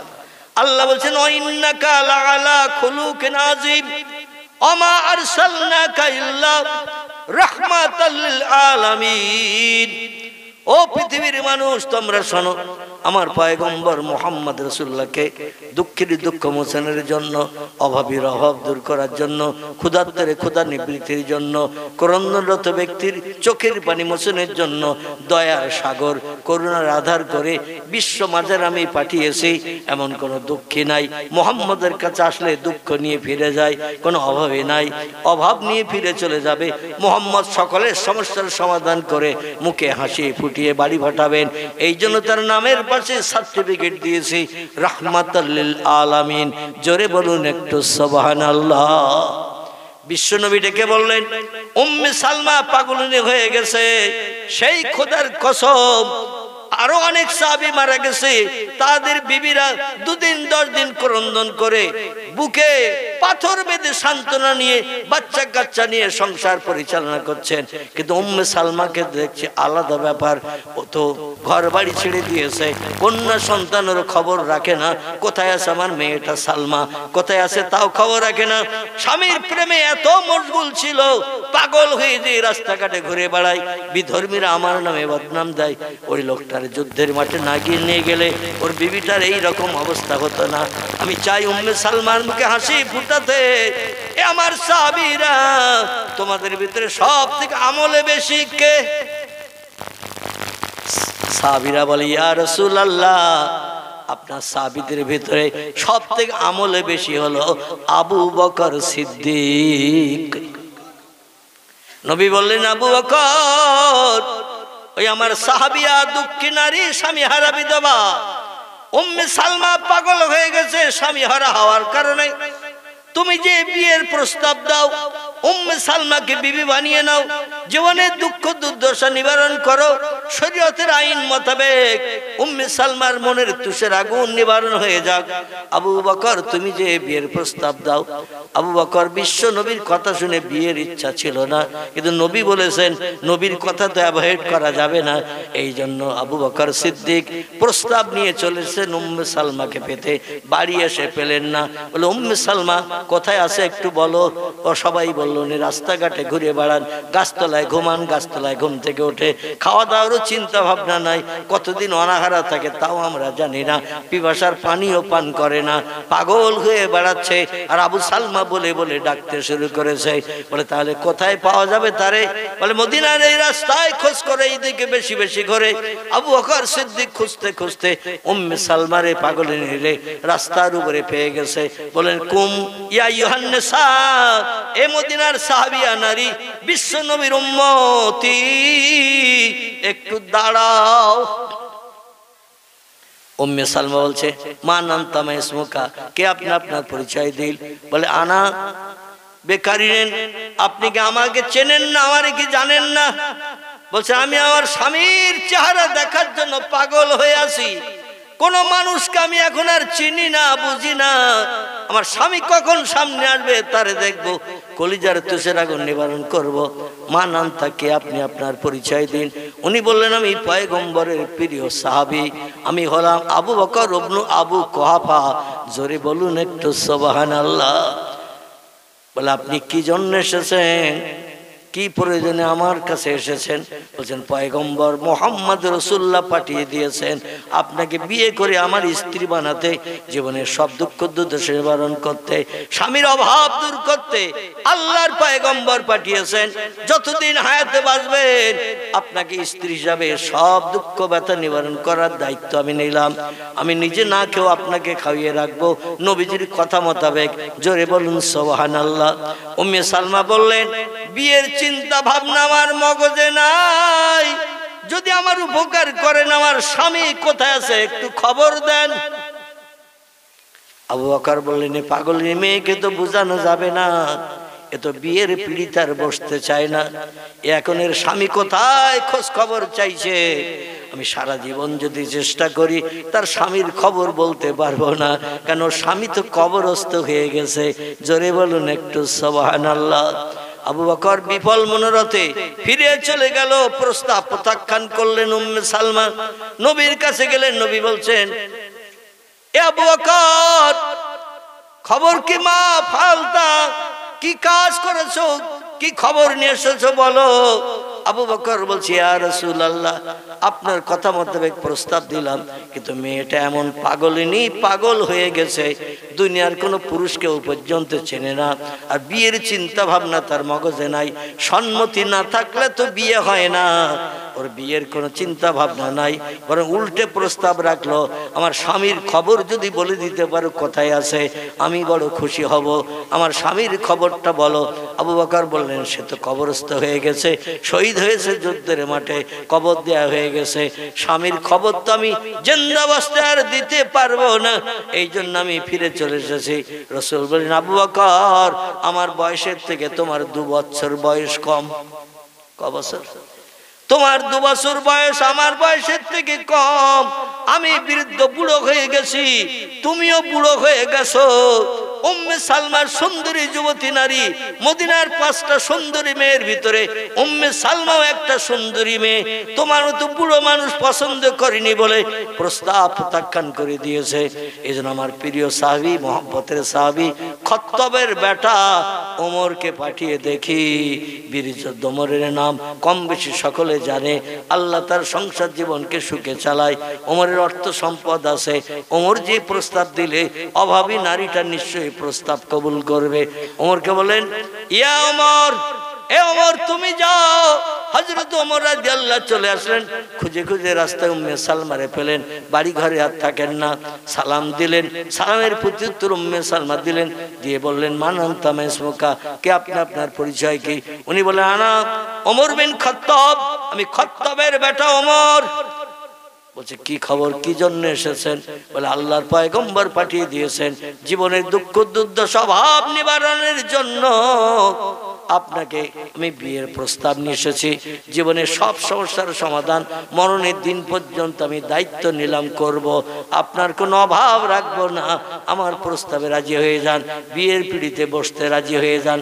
হযরতে উম্মে সালমা বললেন এ ওমর নবীর প্রিয় সাহাবী, আমি বিয়ে আর করব না বলেই আল্লাহর কাছে পবিত্র রাত্রে দোয়া করেছিলাম, আল্লাহ আমার দোয়া কবুল করেছেন, স্বামীর মরণ যুদ্ধের মাঠে শহীদি মরণ করিয়েছেন, প্রস্তাব যেভাবে এনেছো নিয়ে ফিরে চলে যাও, এ প্রস্তাব এনে কোনো কাজ হবে না। ওমর চলে গেল, প্রিয় নবীর কাছে খবর দিল। আল্লাহ নবী বলেন আমার 2 কন্যার স্বামী জিন্নুরাইন ওসমান গনি, মদিনার সব ধনীদের থেকে বড় ধনী যিনি, তিনি হলেন ওসমান বিন আফফান। এর মতো অর্থ সম্পদ ব্যবসা মদিনায় আর কারো ছিল না। ওসমান ধনী মানুষ, চেহারাও দেখতে সুন্দর, আচার ব্যবহার আখলাক খুব ভালো, এবং যুবক মানুষ। ওসমান নবীজির হাতে হাত দিয়ে কলেমা পড়েছিলেন 24 বছর বয়সে, যুবক অবস্থায়। জোরে বলুন একটু সুবহানাল্লাহ। ওসমানকে বলেন ওসমান তুমি যাও, তুমি মদিনার ধনী ব্যক্তি, অর্থের অভাব নাই, মেয়েরা অর্থওয়ালা মানুষকে বেশি পছন্দ করে, ভবিষ্যৎ জীবনের সুখের আশায় তুমি প্রস্তাব দিলে নিশ্চয়ই ফেরত পাঠাবে না। ওসমান গনি যে প্রস্তাব দিলেন, হযরত উম্মে সালমা পূর্বে যে তথ্য দিয়েছিলেন ওসমানের কাছে একই তথ্য, আমি বিয়ে জীবন আর করব না বলে আল্লাহর কাছে ইবাদত বন্দেগী করে দোয়া চেয়েছিলাম, আল্লাহ আমার দোয়া কবুল করেছেন, আমার বিয়ের প্রস্তাব নিয়ে শোনা কাজ হবে না। জোরে বলুন একটু সুবহানাল্লাহ। ওসমান ফিরে গেল। আল্লাহ নবী বলেন আলী জান্নাতের সর্দারিনী নারী যিনি, বিশ্ব সুন্দরী ফাতেমাকে তোমার সঙ্গে বিয়ে দিয়েছে, ও আলী প্রয়োজন নাই আমার ফাতেমার আর একটা সঙ্গী হয়ে আসুক, যা আসুক, মেয়েরা সব জিনিসের ভাগ সবাইকে দিতে চায়, একটি জিনিসের ভাগ কাউকে দিতে চায় না, সেটা হলো স্বামীর ভাগ। ঠিক বললাম না ভুল বললাম? স্বামীর ভাগ কাউকে দিতে চায় না, স্বামীকে নিয়ে একাই থাকতে চায় ঘরে, অন্য একটা নারী ওই ঘরে থাক, কোনো মেয়েকে পছন্দ করবে? এই জন্য নবী বলছেন আমার কন্যা ফাতেমা তার অন্য আর একটা সঙ্গী হয়ে ঘরের ভিতরে থাক, এটা আমার মেয়েও পছন্দ করবে না, কারণ মেয়েরা একই জাতের, সব একই বেকাহাড়ের তৈরি, কিন্তু আমি আল্লাহর দ্বীন রক্ষার জন্য, নারী চোখের পানি মোচনের জন্য, মনের দুঃখ অভাব দূর করার জন্য আলী তোমারে বলছি তুমি যাও বিয়ের প্রস্তাব নিয়ে, দেখো মেয়েটা প্রস্তাবে রাজি হয় কিনা। আলী রাদিয়াল্লাহু গেলেন, সংক্ষেপ কথা, প্রস্তাব দিলেন, প্রত্যাখ্যান করে দিলেন। উম্মে সালমা বললেন, আমি আর বিয়ে করতে চাই না, কেউ আমার কাছে বিয়ের প্রস্তাব এনো না, বরং আমার স্বামী কোথায় যদি খবরটা বলে দাও, আমি খুশিতে বাগবাগ হব। আলী ফিরে চলে গেলেন। বিশ্বনবী দুশ্চিন্তায় পড়ে গেলেন। আমার মহব্বতের কাছের মানুষ যারা দুনিয়ায় বেঁচে থাকতে জান্নাতের সার্টিফিকেট পেয়েছেন, তাদের পাঠালাম উম্মে সালমার কাছে। উম্মে সালমা এত সুনামী ও ব্যক্তিত্ব, যারা মরণের পরই জান্নাত সরাসরি হালাল বানাবে, তাদের প্রস্তাব গ্রহণ করলো না। আর কারে পাঠাবো? উম্মে সালমার কাছে। কিন্তু এইভাবে যদি থাকে, মদিনার জমিনে 500 এলাকে আমার নামে বদনাম যেটা রটেছে আরো বেশি বেশি রটবে। এই বদনামের হাত থেকে কি করে নিষ্কৃতি পাই, কি করে আমি বদনামের হাত থেকে বাঁচতে পারি? বিশ্ব নবী দুশ্চিন্তার মাঝখানে আছেন। আল্লাহ বলি, যাবিয়া জিবরিল ইলা রাসূলিহি, ও আমার ফেরেশতা জিবরিল রে, আমার পয়গম্বরের কাছে যাও। পয়গম্বর রাতের বেলা ঘুমায় না, বিশ্রাম করে না, দুশ্চিন্তায় আছে। উম্মে সালমার জীবনের দুঃখ কি করে মোচন করা যায়, অভাব কি করে দূর করা যায়? ও জিবরিল, যেদিন রাতের বেলা, পবিত্র রাতে, শবে বরাতের রাতে, লাইলাতুল কদরের রাতে, ঈদুল ফিতর ঈদের রাতে, ঈদুল আজহার ঈদের রাতে, রজব মাসের 1ম তারিখের রাতে যে বান্দা বান্দি ঘুমকে হারাম করে আল্লাহর ইবাদত বন্দেগী করে ভোর হওয়ার আগে দোকানে হাত তুলে দোয়া করে, আল্লাহ তাদের দোয়া বিদ্যুতের মতো কবুল করেন। এ মদিনার মুসলমানেরা, আমি তো বড় দুশ্চিন্তায় পড়লাম। মেয়েটা এইভাবে সারা জীবন বিধবার খাতায় নাম লিখে থাকবে, আর স্বামীর নাম ধরে ধরে ডাকবে। এমন করুণ স্বরে স্বামীর নাম ধরে ধরে ডাকে, যে কোনো মানুষ আওয়াজ শুনলে তাদের মনটা নরম হয়ে যায়। উম্মে সালমার মতো চোখের পানি ফেলে কাঁদে। মেয়েটা কি চরম বিপদের মাঝখানে পড়েছে, আমার নামে বদনাম রটবে, কোনো সুরাহা করতে পারি না। আল্লাহ বলছেন, সুরাহার ব্যবস্থা আমার হাতে। জিবরিল, তাড়াতাড়ি নবীর কাছে যাও, যে প্রস্তাব দাও। আবু সালমার দোয়া আল্লাহ বিদ্যুতের মতো যেমন কবুল করেছে, তার আগে উম্মে সালমার দোয়াও আল্লাহ বিদ্যুতের মতো কবুল করেছে। কবুল করার কারণে, উম্মে সালমার দোয়া আল্লাহ কবুল করার কারণে তার মরণ আগে তার স্বামীর মরণটা করিয়েছে। আর আবু সালমা শেষে দোয়া করেছিল, স্ত্রীকে সুযোগ দিয়েছিল আগে দোয়া করার জন্য। আর আবু সালমা দোয়া করে বলে, আল্লাহ, স্ত্রীর দোয়া যখন কবুল হয়ে যাবে, আমার মরণটা তো অবশ্যই হবে। আমার মরণের পরে আমার থেকে একটা ভালো স্বামী আমার বিবির কপালে জুটিয়ে দিও। আমি আল্লাহ বিদ্যুতের মতো বান্দা বান্দি দুইজনের চোখের পানি কবুল করেছিলাম। এই জন্য ভালো স্বামী হিসাবে উম্মে সালমা আবু বকরকে পছন্দ করেনি, ওমরকে পছন্দ করেনি, ওসমানকে পছন্দ করেনি, আলী রাদিয়াল্লাহুকেও পছন্দ করেনি। আরো মদিনার যত মহব্বতের সাহাবী, সুন্দর চেহারার মানুষ যে প্রস্তাব দেবে, আমার ভাইরা, উম্মে সালমা প্রস্তাব কবুল করবে না। আমি আল্লাহ জানি, আবু সালমা যে দোয়া করেছে, আমার থেকে ভালো স্বামী আমার বিবির কপালে জুটিয়ে দিয়ে জীবনের সুখ শান্তি মরণের দিন পর্যন্ত মিটিয়ে দিও। আমি আবু সালমার দোয়া এমন কবুল করেছি, তার থেকে ভালো স্বামী একমাত্র পয়গম্বর মুহাম্মাদুর রাসূলুল্লাহ ছাড়া আর কাউকে আমি পছন্দ করিনি। আর একটু জোরে হবে না? নারায়ে তাকবীর। আচ্ছা, নবীর উপরে আর ভালো স্বামী কেউ আছে? নবীর উপরে ভালো মানুষ কেউ আছে? সেই ব্যক্তিকে আল্লাহ পছন্দ করেছেন স্বামীর দোয়া কবুল করে স্ত্রীর জন্য। তাহলে আমরা স্ত্রীর জন্য কি দোয়া করি? আল্লাহ, ও বাপের বাড়ি গেছে, 3 দিনের ভিতরে খবর পাই ওর প্যারালাইজড হয়েছে। ঠিক বললাম না ভুল বললাম? কিছু কিছু স্বামী আছে, এত বলি বাপের বাড়ি যা, ও যায় না, কারণ ও মনে মনে চিন্তা করে গেলেই আর একজন হাজির হবে, তাই আমার এই সত্য বাপের বাড়ি যেতে বলে। আর ও পণ করেছে বাপ মা মরিয়ে গেলেও যাব না। ঠিক বললাম না ভুল বললাম? তাই হঠাৎ করে একদিন স্ত্রী বলছে, আমার একটু মন আনচান করছে, বাপটা অসুস্থ, খবর পেলাম টেলিফোনে, তো অন্তত একটু বাপের বাড়ি যাচ্ছি, তোমার মতামত? স্বামীর অনুমতি নিয়ে যেতে হয়। তো স্বামীর বলছে, অনেকদিন যাইনে, তো তুমি একটু অনুমতি দেবে? বলে, তুই 10 মাস আগে বললি, 10 মাস আগে যেতে দিতাম তোর, তুই এত দেরি করে বলছিস? গোসল বাপের বাড়ি যাইয়ে করিস, যে কাপড় পরি আছে ওই কাপড় পরি যা।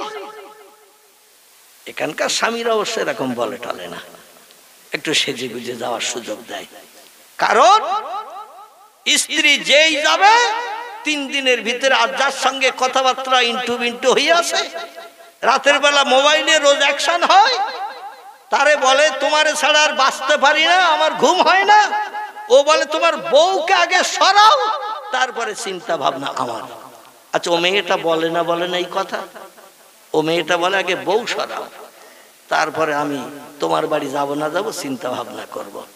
আমার ভাইয়ের তাই বলছে, আল্লাহ ও যখন আজকের বাপের বাড়ি যাওয়ার জন্য আমার কাছে অনুমতি চেয়েছে, আর আমি বললাম তুই এক্ষুনি যাও, কিন্তু এই গোসল করিস কেন, যে কাপড় পরি আছে ওই কাপড় পরিয়ে যা, হয়তো তোর যেতে যেতে বাপ মারা যাবে। আমিও খবর শুনছিলাম পাড়ার একজনের কাছে খুব অসুস্থ, তোর শ্বশুর খুব অসুস্থ।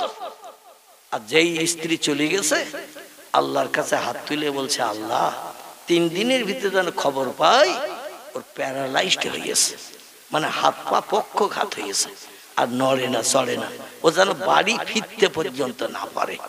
কারণ ও যদি বাড়ি না ফেরে নতুন মনের মানুষ আবার বাড়ি এসে অ্যাকশন করবে, ঠিক না ভুল?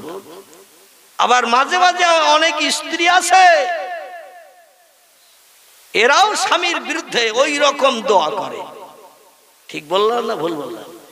তবে মেয়েদের দাবিটা আর বলবো না, দোয়াটা বলবো না, মানে মেয়েদের দোয়াটা কি স্বামীর জন্য ওটা বলবো না, ওটা অন্যদিন সময় সুযোগ হলে মাইকে না বলে এমনি খালি মুখে বলবো, মানে ওটা আর বলবো না। মনে কম বেশি আপনারা জানেন মেয়েরা স্বামীর বিরুদ্ধে যখন অশান্তি হয় কি দোয়া করে। মাঝে মধ্যে মেয়েরা বলে দুপুরে বাস পড়ুক তোর বাড়তে, কি খালি মুখে আবার কবে বলবো, সুযোগ হয়তো আর হবে না, তাই আজকে একটু বলেও দিলাম। বলে দুপুরে বাস তোর মাথায় পড়তে পারে না, এত লোকের পড়ে। আল্লাহ আমাদের সকলকে সবর ইখতিয়ার করার তৌফিক দান করুন, সকলে বলুন আমিন। পয়গম্বর মুহাম্মদ রাসূলুল্লাহর কাছে জিবরিল আমিন এসে যখন খবর দিলেন, জিবরিল আমিন বললেন, ইয়া রাসূলুল্লাহ, আপনি ছাড়া প্রস্তাব কেউ দিলে উম্মে সালমা কবুল করবে না। আল্লাহ স্ত্রীর দোয়া স্বামীর জন্য কবুল করেছেন, আর স্বামীর দোয়া স্ত্রীর জন্য কবুল করেছেন।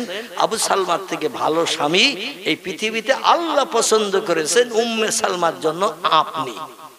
জোরে বলুন সুবহানাল্লাহ। খবরটা দিলেন কে? জিবরিল আমিন। আল্লাহ, জিবরিল আমিন আল্লাহ তরফ থেকে খবর এনে দিয়েছেন। নবী বলছেন তাহলে আমারই যেতে হবে তার চোখের পানি মোচন করতে।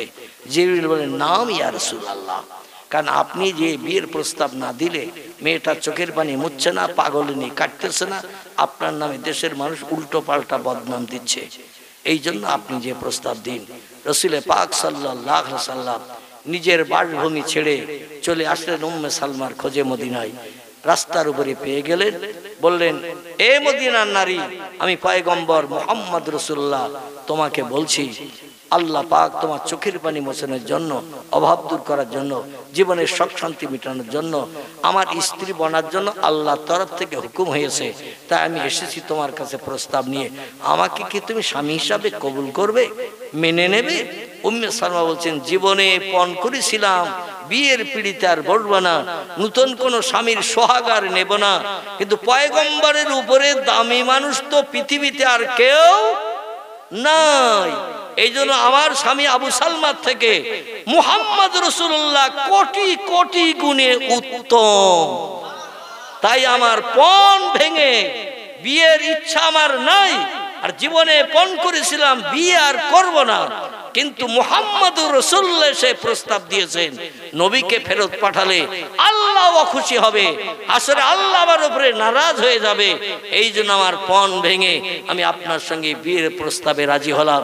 ইসলামিক ইতিহাসে লেখা আছে, বিশ্ব নবীর স্ত্রীদের ভিতরে 5 নম্বরে পয়গম্বর মুহাম্মদ রাসূলুল্লাহ নিজেই প্রস্তাব দিয়ে উম্মে সালমাকে বিয়ে করে স্ত্রী বানিয়েছিলেন। জোরে বলুন সুবহানাল্লাহ। আমার ভাইরা, দেখতে দেখতে রাত 12:30 বেজে এসেছে, 2 ঘন্টার মতো হয়ে গেছে। আর কষ্ট দেব না। আগামীকাল আমার একটু দূরে রওনা দিতে হবে, সেই মুর্শিদাবাদের হরিহর পাড়া। দোয়া করবেন, সামনের পৌষদিন সম্ভবত মসজিদের জলসা, আল্লাহ চারি চক্ষের মিলন ঘটালে আবার কিছু আলোকপাত করা যাবে। সকলে একটু দাঁড়িয়ে যান, সোনার মদিনায় নবীজির দরবারে একটু সালাম পাঠ করি।